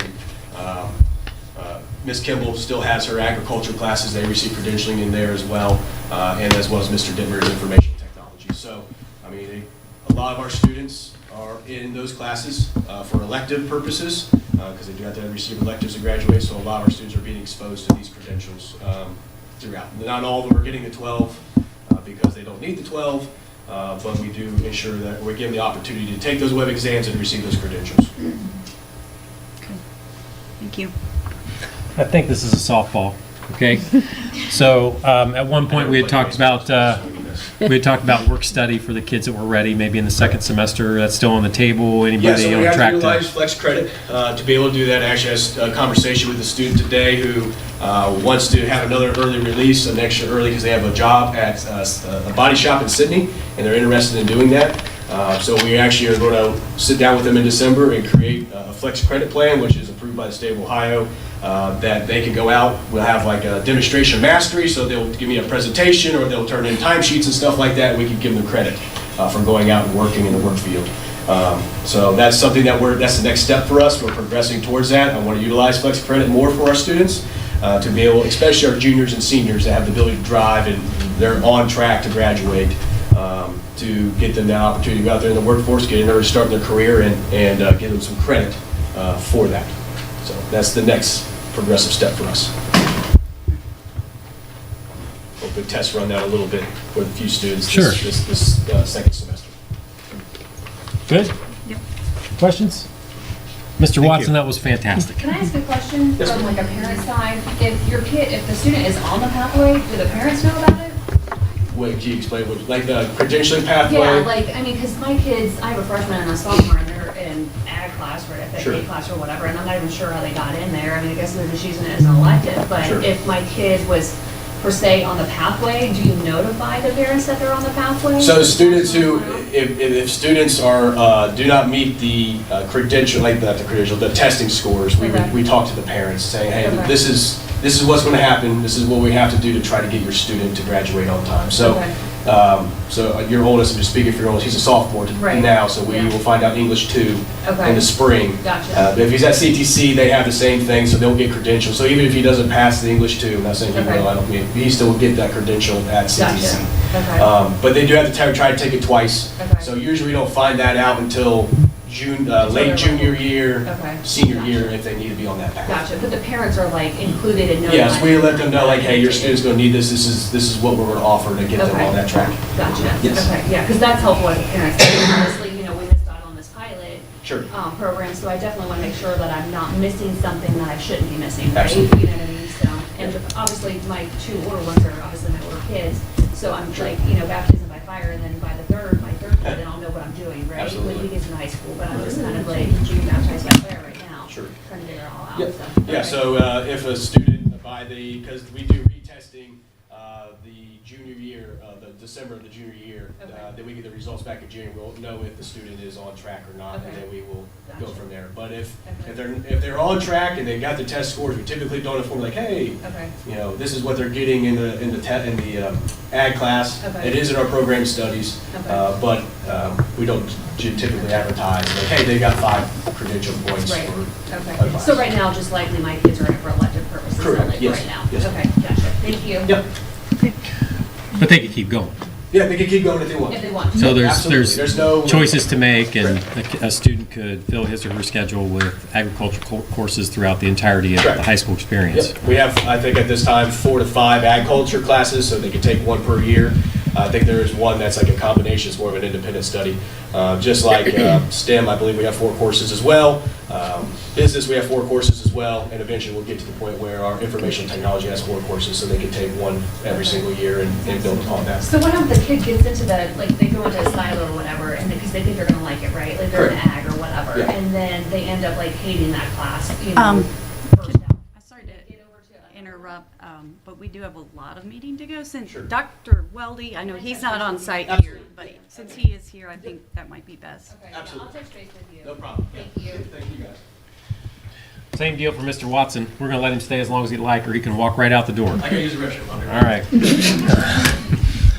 So now, again, another about face. Annie Blankenship, elementary principal, is going to talk about, I guess, a family-community partnership opportunity, relationship opportunity that she's excited about, and some other employees in the district are excited about it as well. Thank you, I appreciate it. I'm excited to be here to share about this new initiative. It is called Watchdogs, Dads of Great Students. And it first introduced to me through Justin Moeller, one of our bus drivers and parents in the district. He was involved in it at his children's previous districts. So the program is a family engagement initiative to increase positive male role models and to provide an extra set of eyes and ears to support building those positive relationships and reducing bullying. My thought with how to implement Watchdogs would be to help utilize their support during recess and lunch, eating with the kids, playing football with the kids, outside at recess, arrival and dismissal for crosswalk and car rider duty, supporting that flow of traffic. And Dr. Ritchie and Curtis do a great job, but some extra hands would be great. And then they can also support with academic areas. So reading with the kids, math, facts, practice, things like that. My goal is to continue to increase family and community engagement. This year we've had several Wright State students come in and tutor with the kids. We also have several volunteers led by Mary Bauer, our literacy coach, and they support students with reading foundational skills. Families were also highly involved during our Halloween parties and other classroom gatherings. So I know that our families are eager to get involved. I think Watchdogs would be a great way to be intentional about including our male family members. And I would estimate maybe 90% of our volunteers are women, so to have a focus on males would be something positive for our kids. But I'm definitely excited about this. Justin Firks had some experience with this in his previous district, and they kind of adapted it to fit their needs as a district. But I've had many family members reach out to see how we get involved, and I think this would be a great way. So I did pass around a handout that kind of explains a little bit more about the program, but I'd be happy to answer any additional questions or thoughts you may have. So the purpose in bringing this to the board is just for the sake of awareness, because we wanted to make sure that the board was okay with this before Annie started hitting this really hard. getting information out, trying to recruit folks that can assist with this, and, interested males, interested fathers, parents, and family members. So the purpose of this is just awareness for right now for the board.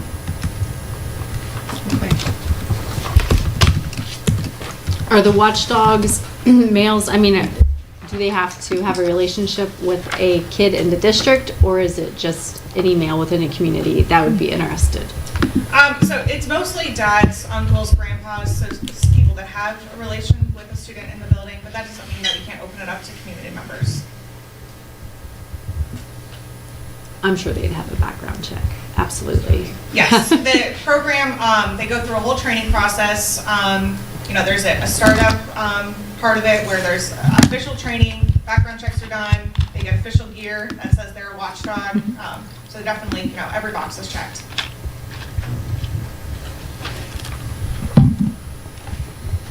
And when would this be implemented? I'm hoping to hit the ground running second semester.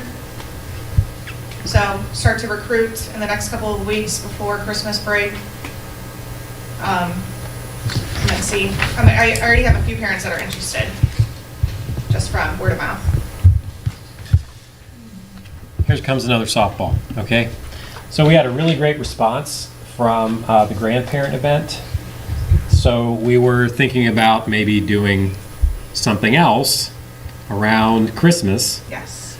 But we're talking about that. So, I mean, this is a commitment to try to, it's one of those things, if I'm being completely honest about this, we got ourselves in a rut with, post-COVID, and we never really got back on track with getting people in here to assist in classrooms, or grandparent events, things like that. But our hidden agenda is always going to be literacy. Yeah. So the point of having to fund, the point of all the donuts and all of that was to try to find a way to elevate the importance of literacy. So that's, I think, our hidden passion, our hidden agenda here. But we're thinking about something again around Christmas, but also after the first of the year, as Mrs. Blankenship said, try to get this off the ground. It's not something we have to adopt by a vote. You just I don't think so. Putting feelers out there. Yeah. I mean, I'm all for. I mean, it sounds like a good project, good opportunities to get people involved, and yeah. Yeah, absolutely. I think they had, my son actually started at Tri-County North, and I think they had it. It seemed like it was well received. That's great. Yeah, I heard, there's lots of great testimonials that you can read about online and see. I'm excited, and I think, our students need that positive male role model, which isn't always, present. So this is a great opportunity to make sure all students feel heard and seen and valued. Thank you. Thank you. Excellent. Thanks. So that's, unless there's other things that you want to discuss or other questions you would want to entertain, I'm done. I've said enough through them, and I'm sure there'll be some things that come up later on in the meeting that I'll chime in on. We should probably move forward. We got a lot to go. Yep. For Treasurer's Report. A, approval of Board of Education minutes for October 21st, 2024, regular meeting. Do I have a motion? So moved. Second? Roll call. Mrs. Ginn Parsons? Yes. Mrs. Brumbaugh? Yes. Mr. Kress? Yes. Mr. Diaz? Abstain. Dr. Hinkleman? Yes. All right. B, recommend approval of Board of Education minutes for November 11th, 2024, special meeting. Do I have a motion? So moved. Second.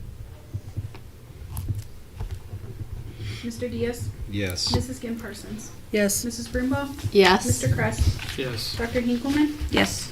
Motion passed 5-0. All right. C, approval of October financial report. Recommend approval of the October financial report.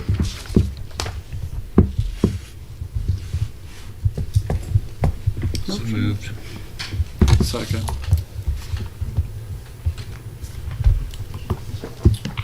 Okay.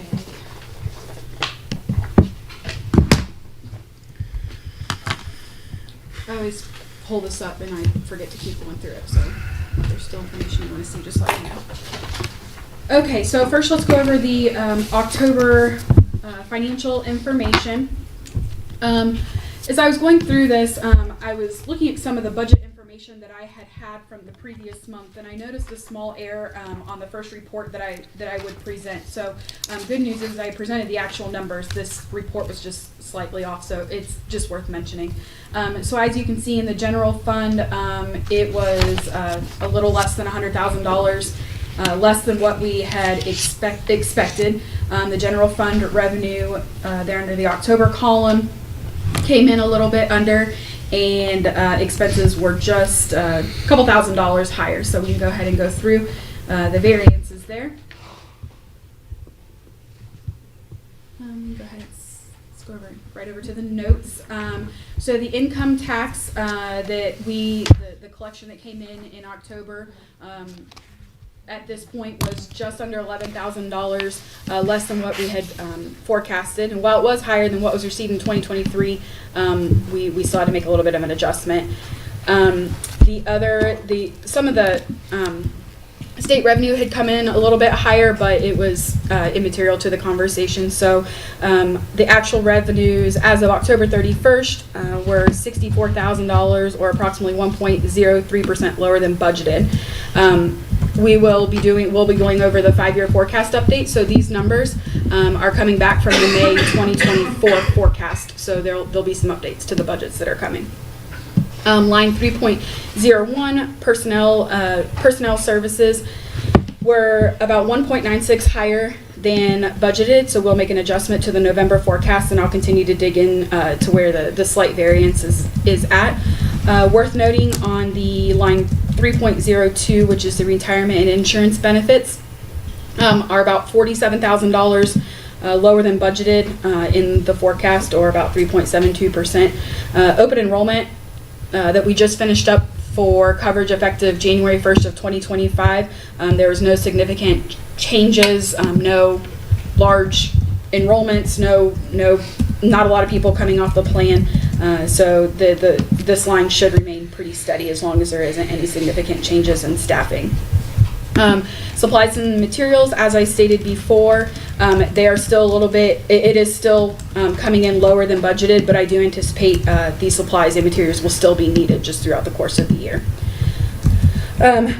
Overall, actual expenditures for that month were just $1,000 higher than projected on the May 2024 forecast. And as I shared earlier, the ending cash balance was about just over 1.06 lower than forecasted.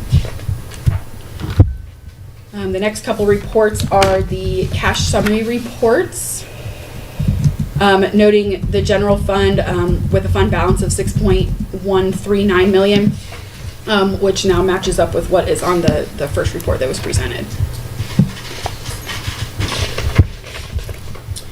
A few comments I wanted to make about the investment report, and Justin, feel free to chime in. I know we talked about this a little bit on Friday.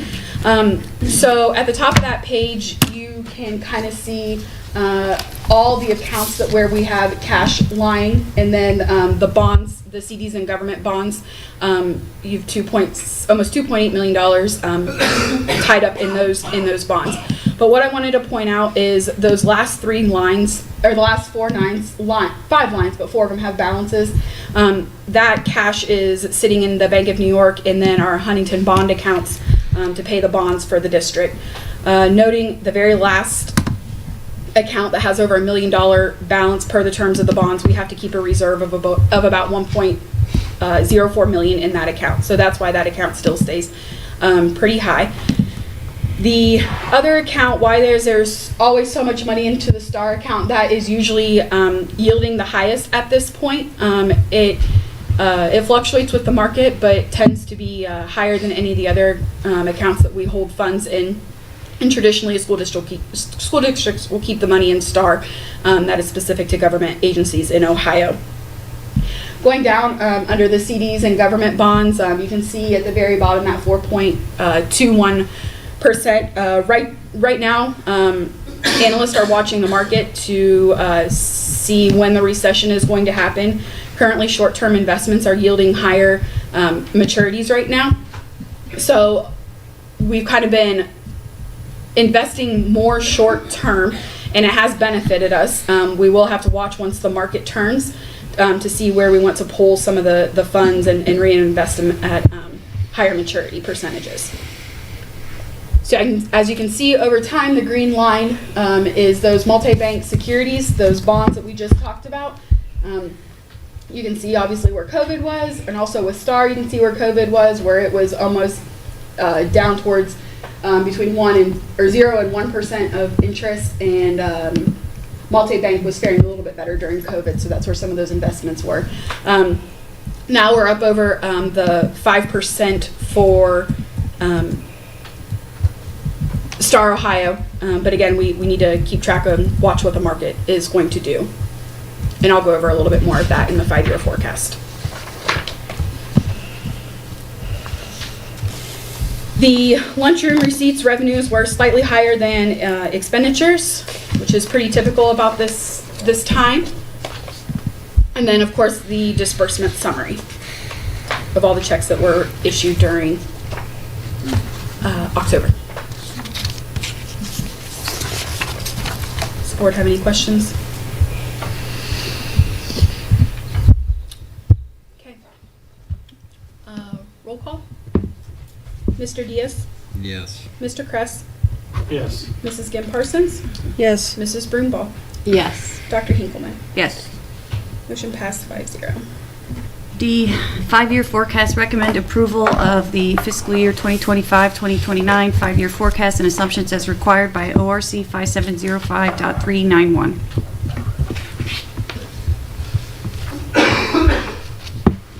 Have a motion? So move. Second.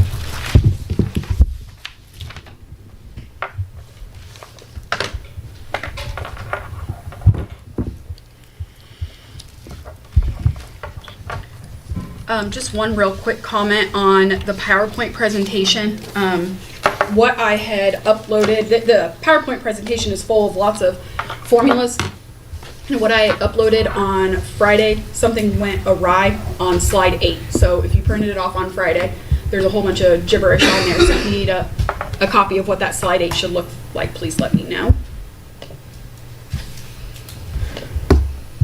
Okay, I'm going to flip back and forth between the PowerPoint presentation, and then I want to go over just a real simple view of what the 5-year forecast is looking like. So as we stated, the 5-year forecast is going to cover July 1st, 2024 through June 30th of 2029, so 5 years out. Why is this required? Ohio Revised Code requires the treasurer to present and the board to approve in November, and then an update in May of each fiscal year. Remember, our school district runs on fiscal years. Currently, we're in fiscal year 25, which covers July 1st of 2024 through June 30th of 2025. Generally speaking, the general fund is what makes up the 5-year forecast, and there are a couple of other activities that can be included in there, but for the sake of the conversation of the district, general fund is where we're at.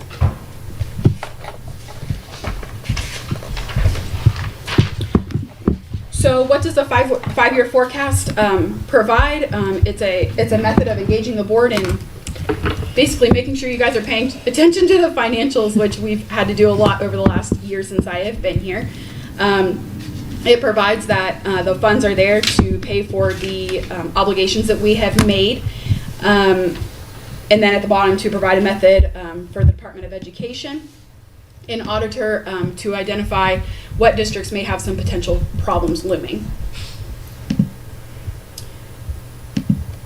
So within the 5-year forecast, it's a management tool to periodically keep everybody updated. When I give my monthly reports, the budget amounts that we go off of for each month, cumulatively between each month, between May and November, is driving from the 5-year forecast. So within the 5-year forecast, the big elaborate spreadsheet is a little cumbersome, so we do provide some notes and assumptions that are uploaded to the state of Ohio. So there's some key line items or sections within the 5-year forecast. You have your revenue and your expenditures. The revenue is made up of two sources, your local taxes, and then your state funding. The expenditures are divided up into salary, wages, benefits, purchase services such as services with the ESCs, and then supplies and materials.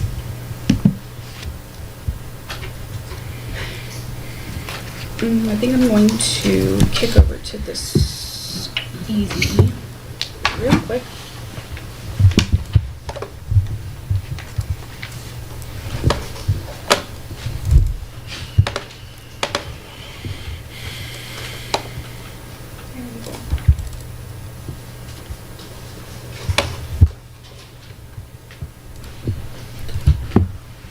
Man, it's so boring the superintendent walks out. That's fun. Okay, so this is just a simple view of the many lines that are included within the 5-year forecast. And as you can see, this may look familiar to some. I presented this in the School Finance 101 as a preliminary draft to those that were in attendance with the board. I have cleared out the passage of no levies, so this still is containing the income tax that did not pass. So over the course of time, you can tell there's two main line items that I really pay attention to when we're putting this together, is this line called over-under and the reserve cash balance. So what is the over-under telling you? If your expenditures are either exceeding or below your revenue. So you can see in fiscal year 25, the revenues that we're able to put back, the revenues are exceeding the expenditures, so we're able to put back, I'm predicting approximately $282,000. It goes down a little bit in fiscal year 26, and then we're back to deficit spending in fiscal year 27, 28, and 29. While the district still remains, still is left with a positive cash balance for these years, it was really, really important that the district passed the levy that we were not able to get through. So the cash balance is going to continue to dwindle. So that's just a snapshot. If you want to look at the full forecast, it is available on board docs. But I just wanted to provide a very quick and simple snapshot of it.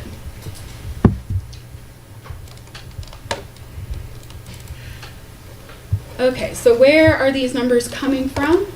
Just 1 second.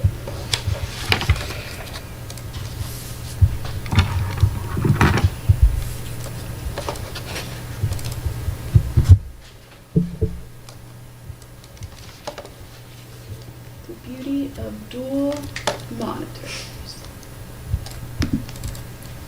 Nick, where are you? He was right around the corner. Huh? He's right there.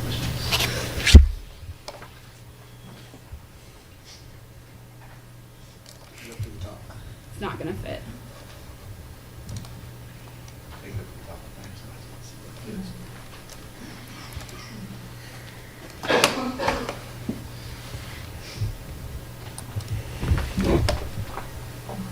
Come on, sorry guys. Right here? There we go. Thank you very much. Okay, so basically this graph tells the story of what I had just explained. The expenditures began to exceed revenue in fiscal year 27, and that's when we kind of realized that there was an issue and we needed to start thinking about the levy that had been put on in the 3 attempts that were not successful. So as I stated, there was the cuts that were board approved caused the district to not deficit spend in fiscal year 25 and 26, but it is still proceeding to do so after that. So just real quick, what are our areas of exposure? The state foundation payment is running on a biennium budget, and we'll go through that here in the notes in just a second. But I wanted to point out the sources of revenue for Milton-Union. So you have your state foundation, your other state payments, your other locals, your PUP tax, which is your utility tax for the utility lines that kind of run through the district, and then real estate taxes. This is just another graph to show the ending cash balance dwindling towards that negative amount over the next 5 years. We will go through this here in just a minute. As I kind of glance through the notes real quick, I wanted to get to the general fund expenditures. Wages are running right at 52% and benefits just right at 23%. While these two areas combined are under 80%, it's still ideal that we need to get that drop down a little bit further to help curb that deficit spending, not just within wages and benefits, but maybe some other areas of concern within the budget. We'll go through this here in just a minute. So you can see we divide the expenditures up based on objects. So you can see wages in red, benefits in blue. Just another way of looking at the expenditures. We'll go over that here in just a minute. Okay, so I want to go through the notes just real quick. I know this is kind of, it can be kind of boring, but I just want to go over a few things. As I described earlier, the inflation rate, we are watching with the market, and the Feds dropped it down. Hang on one second. I'm sorry. There's a 40-year high back in June of 2022 at 9.1%. In August of 2024, the inflation rate is now at 2.53%.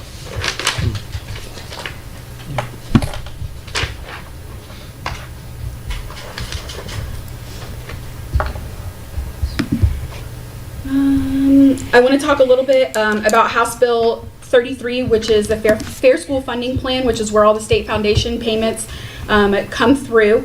So in fiscal year 25, state foundation will be at the 66% funding mark. However, the important part to this is the final 2 years of the phase-in aren't guaranteed based off of what is going to go on in fiscal year 26 and fiscal year 27.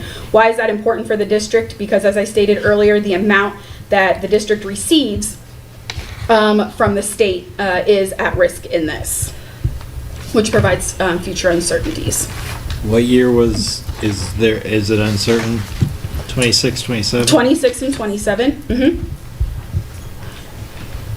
So in the forecast, they kept it steady. The forecasted revenue started in fiscal year 25 to make sure that we stay within target of what we have already been guaranteed.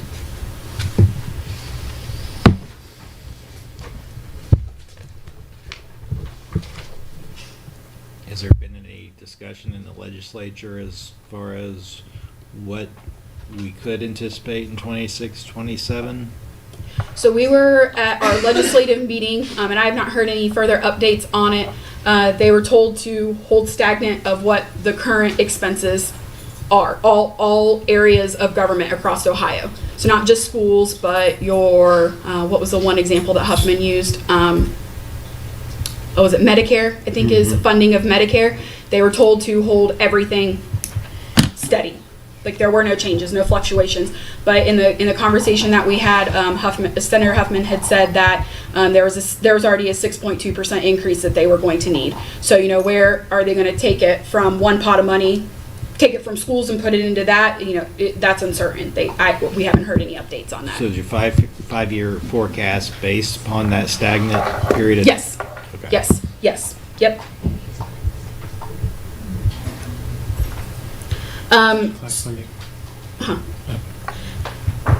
So going line by line, would it be best if I pulled up the 5-year forecast, or okay, let's just go through. We'll just go through real quick. So the line 1.10, just a couple of notes on each one of the lines. Carrie, will you just go ahead and pull it up and put it on absolutely. there? Yep, I just didn't want to be overwhelming. Absolutely can.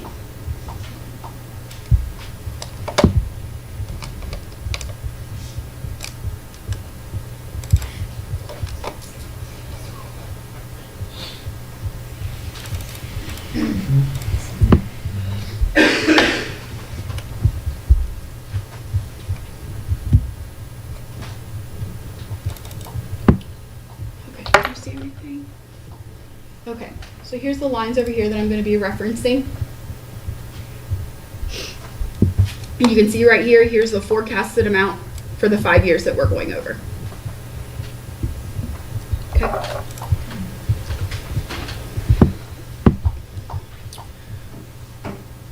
Okay, so as you can see, so first off, starting, Milton-Union is not at the 20 mil floor. So the only increase that we could potentially see is the inside millage that we have available. Another comment worth making is the development. We hit on it earlier that it is on a 4-year abatement. It's in a community reinvestment area, which is also known as a CRA. They'll be abated for 4 years on residential and for 15 years on commercial. So there's several question marks around that, but we'll keep an eye on it to kind of see when those properties start coming on the tax rolls.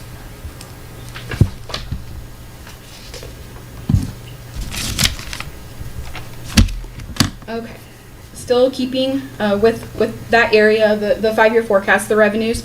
There is a reevaluation within the county that happens every 6 years.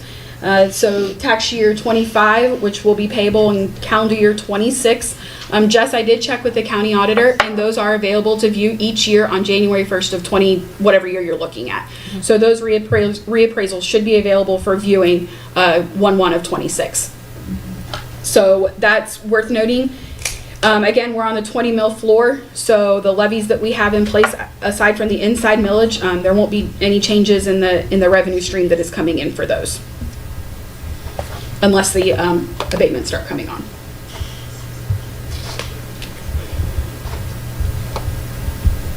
Okay, the line 1.02, just under $1 million for this district. There is slight percentage increases that are built into there. If we are taking a look at line 1.03, the income tax, we stated earlier, it's allotted to 92% PI and 8% of collections go to the general fund.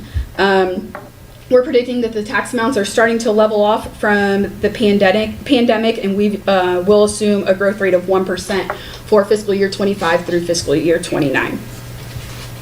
Again, the growing concerns of inflation and the market changes happening.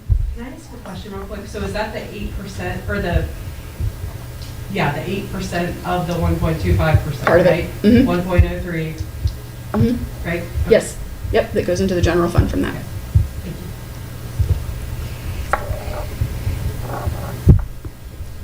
Okay, taking a look at line 1.035, this is some of the state foundation that is coming in. So as you can see, there's a slight increase into there built in. However, we really have to watch the biennium budget because the state operates on a biennium budget. So there are, let's see, two budgets that are uncertain, two budget cycles that are uncertain within this forecast.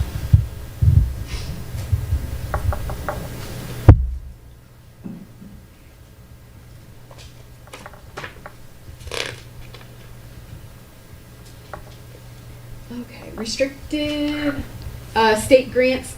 Again, this has been flatlined as well due to the uncertainties that are coming through. Some of these, I should note up here on unrestricted grants, state grants, there is a little bit of flexibility just due to the promises that were made from the state, but there's not much growth built in beyond 27 and 28 and 29. Ben, you had asked about that earlier.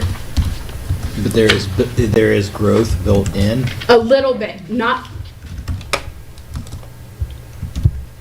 much at all, because what happened is the state had said that we would receive no less than what was given to us in fiscal year 22. So there's also fluctuations in there based off of, there was the 3 guarantees that they allow. So whether you are on or off the formula, which we are a formula district, and then supplemental targeted assistance and formula transition supplement. What they are allowing for is there's a 6-year phase-in of the Senate bill that came on through. They extended it through 24 and 25. But the Fair Schools funding plan does not include gaps in funding. Instead, it consists of general phase-in percentages for most of the components in fiscal year 25. 26, 27, 28, and 29 is where the uncertainties lie. So there's, like I said, there's a small amount budgeted in, but not much.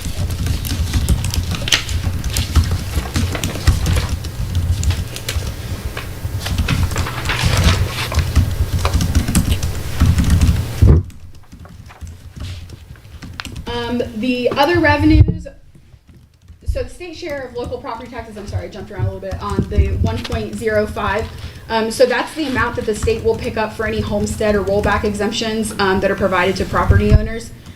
Those are built in, a slight increase built in just depending on when those payments come in. Let's go down to all other revenues, 1.06. While not a large amount of the budget, this can be for open enrollment, tuition for court place kids, student fees, and other general rental fees that we have. So worth noting, we've talked about it, open enrolled students are counted based off the school that they are enrolled in and educated in. It's not, the money follows from the district of residence into like Milton-Union, for example. The money comes straight to Milton-Union. Also included in this line, there's some interest income from our investments that we have. Those are deposited into the general fund, and again, we have to watch for the market review that could potentially happen. Okay, moving on down to expenditures. The forecast has a 2.13% built in for fiscal year 25 and a 2% increase built in for wages for fiscal year 26 through 29. An additional 1.8% is built in for step increases, or a teacher can move across columns based off of their degree advancement that they may receive. Included in line 3.02, which is employees' retirement or insurance benefits, we have built in an 8% increase for employee insurance, and of course also built into this is the 14% obligation that we have to pay to ST and SERS. Also built in there is workers' compensation amount, and then the obligated 1.45% to Medicare. Carrie, can you go back up to the income tax? Sure can. Sorry. It's okay. I'm trying to figure out how you got there. Because I take what the state has and do 8% of that, and I get 241,000. I'm just making sure that I'm doing something. Can you right. repeat what you just said? So that's for fiscal year 25, right? Mm-hmm. Yes. So I keep getting 241 when I do it. What percentage increase are you using? I'm using what the state said for 2025, or what they're estimating. So I'm just trying to figure out if you're estimating a different number. Let me.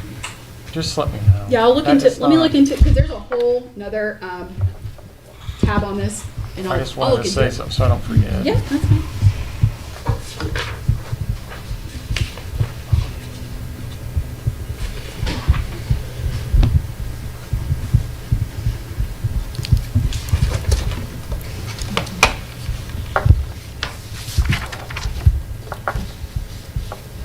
Okay, purchase services. This encompasses a large amount of this is our contract with the ESC, where we provide services mainly for our special ed kiddos who need extra supports, our gifted services, the additional classrooms that we need at the Cooperative Learning Center, the seats that we need there, and any of the aids that we may need in the building. I know I've said it several times. The needs for students has increased significantly. We have a couple of students down at the Warren County ESC, so of course these expenses and the transportation to get them down there has been included. So we've went ahead and increased this line to accommodate those changes. Supplies, real quick, there's a 3% increase built in from year to year on this particular line. There's not much in the second line capital outlay and equipment because of the permanent improvement fund that is in place. That fund typically covers these expenses. We've built in a 1% annual increase.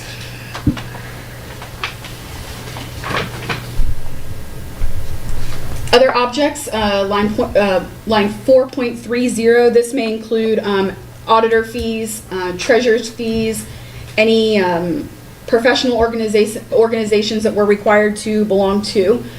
We have built in a 2% increase over the years for each one of those. When we have to pay for our portion of the levies that we put on the ballot, that also comes out of this fund right here.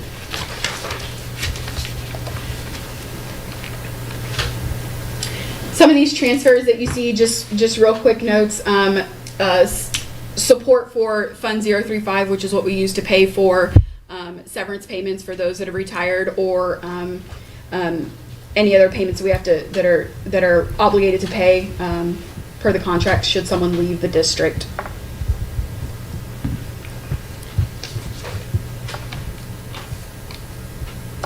As you can see, this line right here, we discussed that we start deficit spending in the third year of the forecast. And this line down here is our unreserved cash balance as it continues to decrease.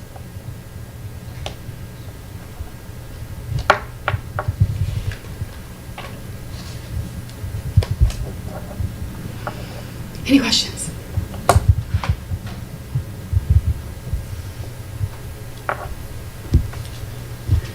Kind of looked at this in the last couple of months a fair bit. Yeah, sometimes I feel like a broken record, but I want to feel like we're comfortable with it. I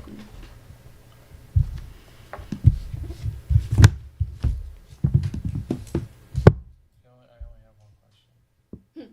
What's driving the majority of the increase in 2029?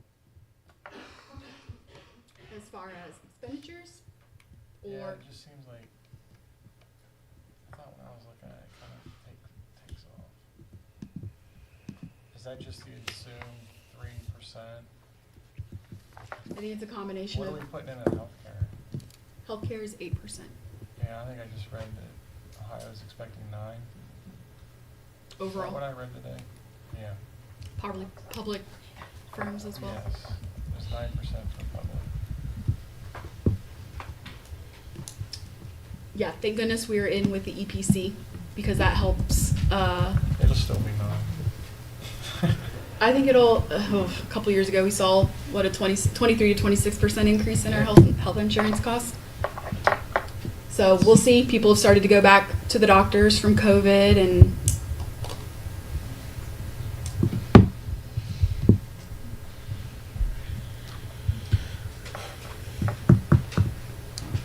while it's not 100% terrible, there is work that still needs to be done, for sure. So if you're at 8% and we're at 4.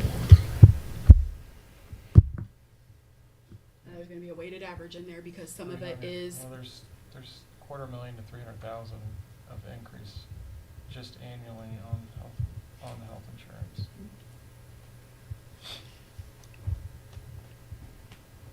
And we're showing revenues flat.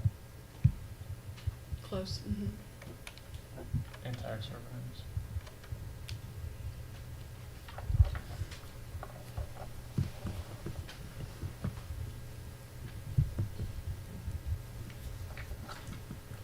I guess what I'm getting at, without additional funding or some kind of growth in our existing funding, we're going to be in a situation of cutting.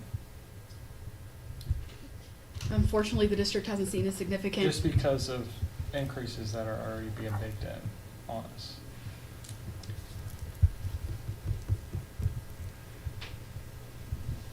The district hasn't received a significant revenue source in 20 years. Just the reality of what we're facing when we look at a budget.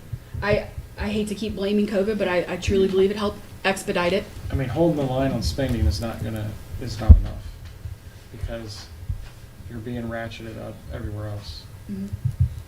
Fuel cost, supplies and material. I mean, papers. Purchase services, yes.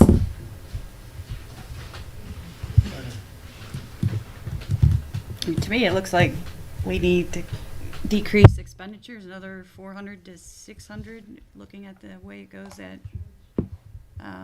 2027. 25, 26, yep, there's fiscal year 27. 600,000.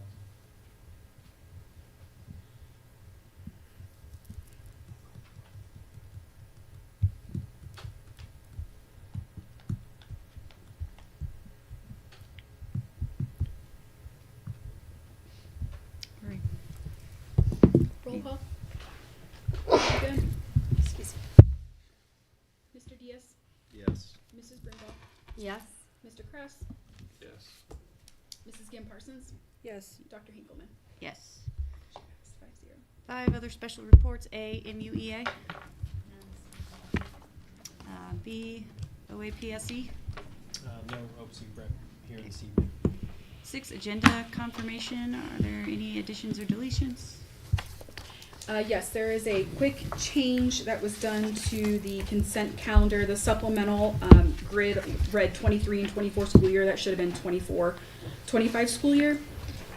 And also, an addendum was added under new business.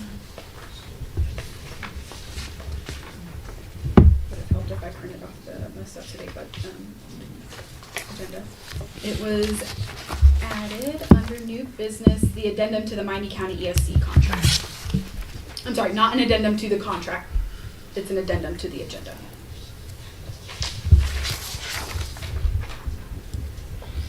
Okay. Recommend approval of the agenda.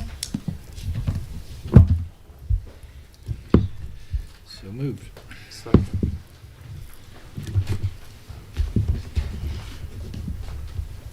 Mr. Diaz, Yes. Mr. Kress, Yes. Mrs. Broomball, Yes. Mrs. Gim Parsons, Yes.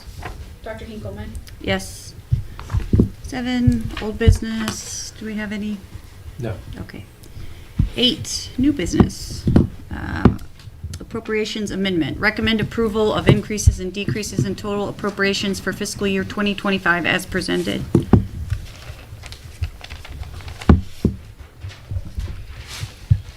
So moved. Second. Mr. Diaz, Yes. Mrs. Gim Parsons, Yes. Mrs. Broomball, Yes. Mr. Kress, Yes. Dr. Hinkleman. Yes. Motion passed 5-0. All right. B, alternative tax budget. Recommend approval of the following resolution. I need to read all that. I move to dispense with the verbatim reading of this resolution and make a motion to approve it. Second. Mrs. Broomball, Yes. Mr. Diaz, Yes. Mr. Kress, Yes. Mrs. Gim Parsons, Yes. Dr. Hinkleman. Yes. Okay, C, generator maintenance contract. Recommend approval of the generator maintenance contract with Cummins Sales and Service for a period of 5 years with a total amount of $13,325 and 23 to be paid out. Classroom Facilities Maintenance Funds, 034. Year 1, 2,792. Year 2, 2,580. Year 3, 2,580. Year 4, 2,792. Year 5, 2,580. Do I have a motion? So moved. Second. Do we use them before? Have we had this contract before? Is this new? We've had it before. Last time we had it was in 2020. It ended in 2020? Gotcha. Yep. And the reason that you have two different, year 1 and year 4, those numbers are higher because those years, the load bank is tested for 2 hours longer. So year 1 and 4, the load bank is tested for 4 hours. 2, 3, and 5 is tested for 2 hours. Gotcha. And that's done once a year? What's that? According to the contract? Okay. Yep. Annual service. So what did we do between 2020 and now? As far as I know, nothing. It sat and we just relied on it being okay. So Well, we found this fall, earlier this fall, that we needed to get it checked. There were a few things wrong. We had a power outage to where we were relying on the generator. There's a few things that we needed to address. okay. Mrs. Brumbaugh? Yes. Mrs. Kim Parsons? Yes. Mr. Diaz? Yes. Mr. Kress? Yes. Dr. Hinkleman? Yes. Motion passes 5-0. D, transportation to private schools. The Milton-Union Board of Education, after examination of existing school bus routes, time schedules, student residence location, school location, and available school conveyances, and upon establishing that the below-named pupils are eligible to receive transportation in accordance with Section 3327.01 of the Ohio Revised Code and State Board Standards EDB 91702 and District Board Policy, has declared by board resolution that such service by school conveyance is impractical, and hereby agrees to pay the parent or guardian of said pupil in lieu of providing such service, an amount which shall not exceed the state average cost to transport pupils in the state the preceding year. Do I have a motion? So moved. Second. Just to clarify, this is cheaper to transport, pay the parents to transport it as opposed to us transporting him, using our equipment and drivers.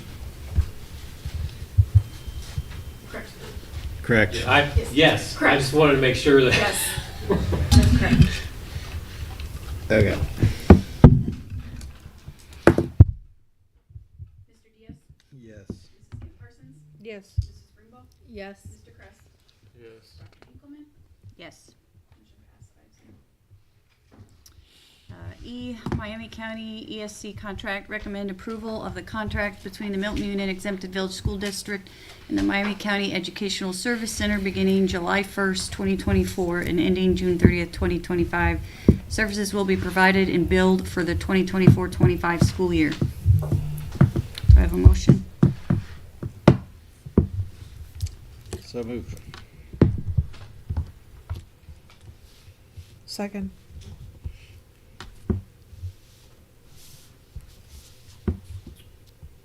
Roll call. Mr. Diaz? Yes. Mrs. Kim Parsons? Yes. Mrs. Brumbaugh? Yes. Mr. Kress? Yes. Dr. Hinkleman? Yes. Motion passes 5-0. F, consent calendar, recommend approval of all matters listed under the consent calendar.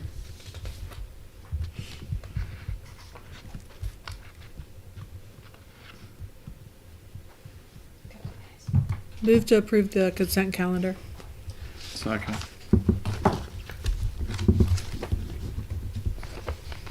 Mr. Kress?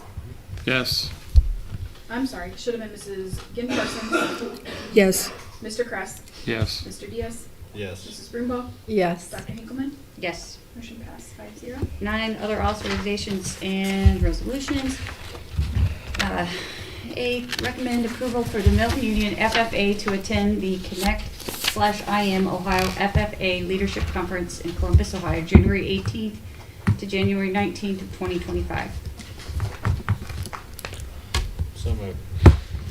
Second. How's this being funded? Students. That's what I figured.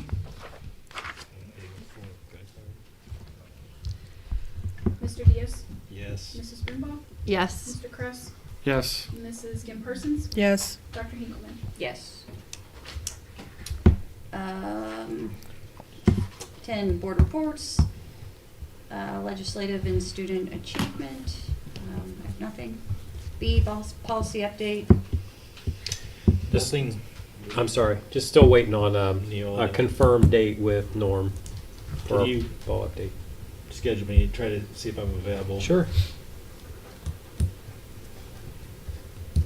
Okay. C, building and transportation. Do you have anything, Curtis? Curtis, just came up earlier in the meeting. We have 6 routes, correct? 7. 7. We have That- 7. We have 7 buses running 8 routes. 7 buses running 8 routes. That is not including special needs or CTC. Okay? Do So full that's buses. one more dedicated bus to the CTC, another dedicated bus for special needs. So a total of 9? Yes. Total of 10. Well, 7 buses running 8 routes. So if we were at full capacity, we'd have, 10. yeah, 10 buses. we have 9 doing it. But if we were at full capacity, we'd have 10. So we have 9 buses in service daily. Correct. That's what I'm trying to get at. Yes. Okay. How many do we have sitting spare? 6? Or if you're counting, we have 22 buses in total. I think that was the number that. And we have a spare special needs bus too, as part of that. Okay. Started the year with 11 routes, went to 10, went to 9, went to 8. We're now on 7. And Curtis, Lost a step. if we were looking to sell a bus on Gov Deals, what do you think we would get? What are you seeing? What does it fluctuate? You're probably in the low 5 digits for what we can get for them. Well, so we know that the trade-in value is between $1,500 and $2,500. And so the gentleman that spoke earlier, he wasn't talking about trade-in, he was talking about selling them on Gov Deals. Yeah.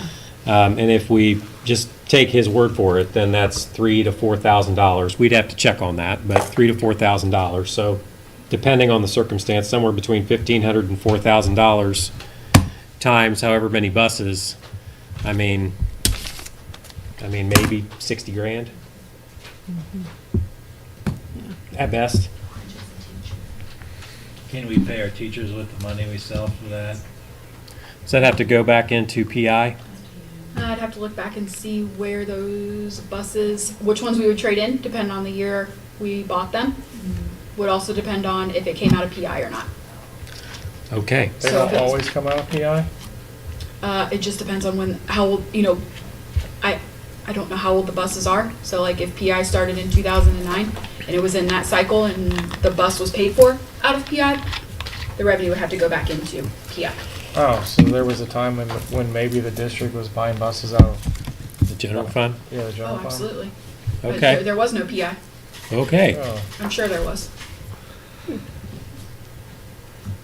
Well, Or I don't any think kind it, of grant. Didn't we just recently, or like 2 years ago, receive a grant?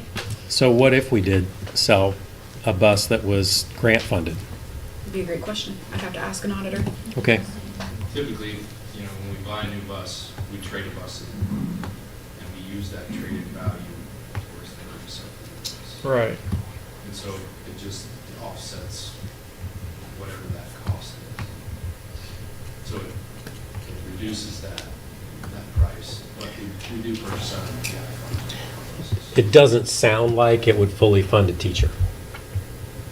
I mean, just conservatively, let's say there's a few buses that, grant dollars, we could do whatever we want with, maybe, we'd have to double check that. That's what I'm hearing. Yeah. Mm-hmm. We'd have to look at the age of the bus too, Yeah. and when it was put in service. What do you think That's- is the minimum amount of extra buses we need to carry? Honestly, typically you try to keep 1 spare per, but that's because you have buses that are on maintenance cycles and then accounting for repairs if there were things to go wrong. Per So- route? What's that? Per route? Per route? 1 spare per route? No. You typically, you try to keep, we have 1 special needs bus, 1 spare bus. And then we try to keep probably 7 to 8. So you're just shy of what your total routes are. So Okay. you account for maintenance, regular maintenance, and then extensive. Because you're routinely switching them out for issues, right? Correct. So the older they get, those are the ones that we typically trade in, the ones that have issues. So probably for our current busing, the minimum amount of buses should be 18 to 19 at a minimum? We traded in more this year, actually. We purchased a special needs bus, that's the one that we got this fall. We traded in our special needs bus and 2 more buses, full-size buses. With that. Okay.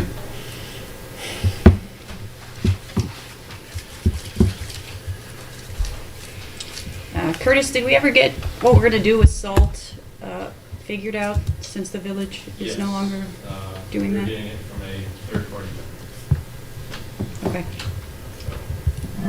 Filling that salt bin, would that cover the winter or? Would it cover us for the winter? Yes. Obviously, It there's would. variables, but. Yep, it's, last year, I think we went through 2.5 truckloads of salt. Our bin can hold about 1 to 2, depending on how high we stack it. It's not very deep, so, but we figured out a solution to where we could store salt so that we can use it the following year. So what we have left over, we can use the following year. Other questions about that?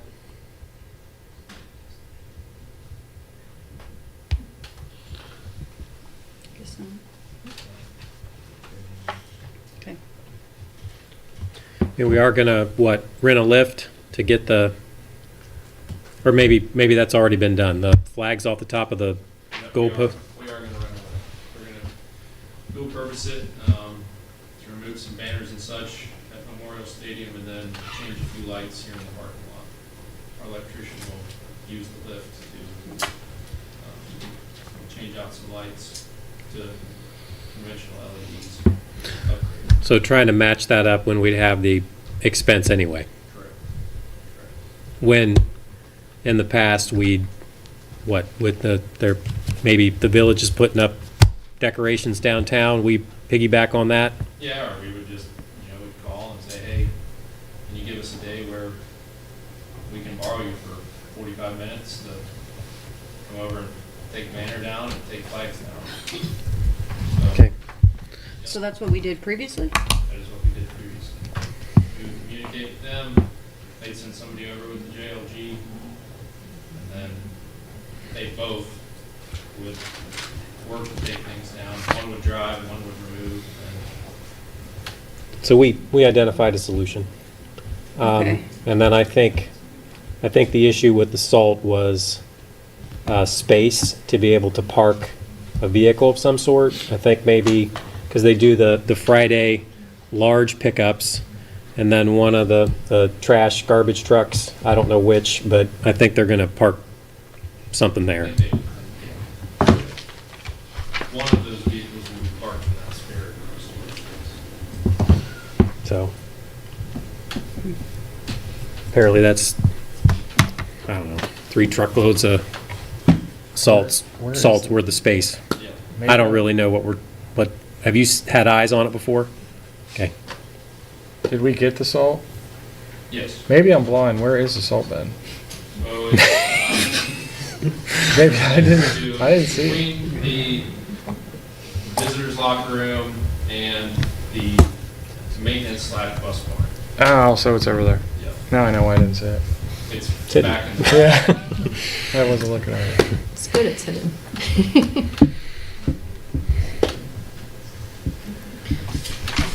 Okay. DMVCTC, we kind of covered that. Milton-Union Education Foundation. We're going to be meeting this week and discussing our next fundraiser that we put on in March, our pancake breakfast, and just kind of discuss how we want to lay that out again and see what we could do to enhance it. But not sure when we're going to be doing it in March, but it's typically in March, and it's always a really good time. F, Audit and Finance. Justin, Lori. Good? I think we started our yearly auditor process. Yes. Yes. Couple days in the district so far. fill out your frac. Done. All right, and let's move on. Facility complex. I don't have anything. Okay. 11, information and discussion items. A, organizational meeting date. So we need to pick a date within how many days of the turn of the year? 10 days? I think it's 15, isn't it? 15? That sounds right. To do the organizational stuff. Okay. I don't have my phone, so I don't have my schedule. Has to be done within the first 15 days. Calendar days, business days. I'm sorry. That is the I don't know my work schedule, so I don't have my phone. Can we talk about that in the December meeting? Does that have to be decided tonight? No, She doesn't have a work schedule. that's fine. It's, yeah. It's just a discussion item. We can. Okay. Thinking about it. B, general information, updates, anything further? I don't think so. Okay, 12, board announcements, upcoming meetings. The next regular meeting is Monday, December 16th, 2024 at 6 p.m. in the Media Center. 13, executive session. Recommend approval to adjourn to executive session for purposes authorized under BOE policy 0166 and ORC 121.22G1 to consider the appointment, employment, dismissal, discipline, promotion, demotion, or compensation of a public employee. There will be no action taken after the board exits executive session. Inviting Dr. Ritchie, Carrie, Katie, Curtis. But then, as you look over there, there's Mr. Watson, Mrs. Blankenship, Ms. Kocher. Any of those folks that you want to see? Special ed, high school, Is there? elementary school? I'll leave that up to your judgment. Alyssa, you better come in. Okay, do I have a motion? Second. Mr. Diaz? Yes. Mrs. Kim Parsons? Yes. Mr. Kress? Yes. Mrs. Brumbault? Yes. Dr. Hinkleman? Yes.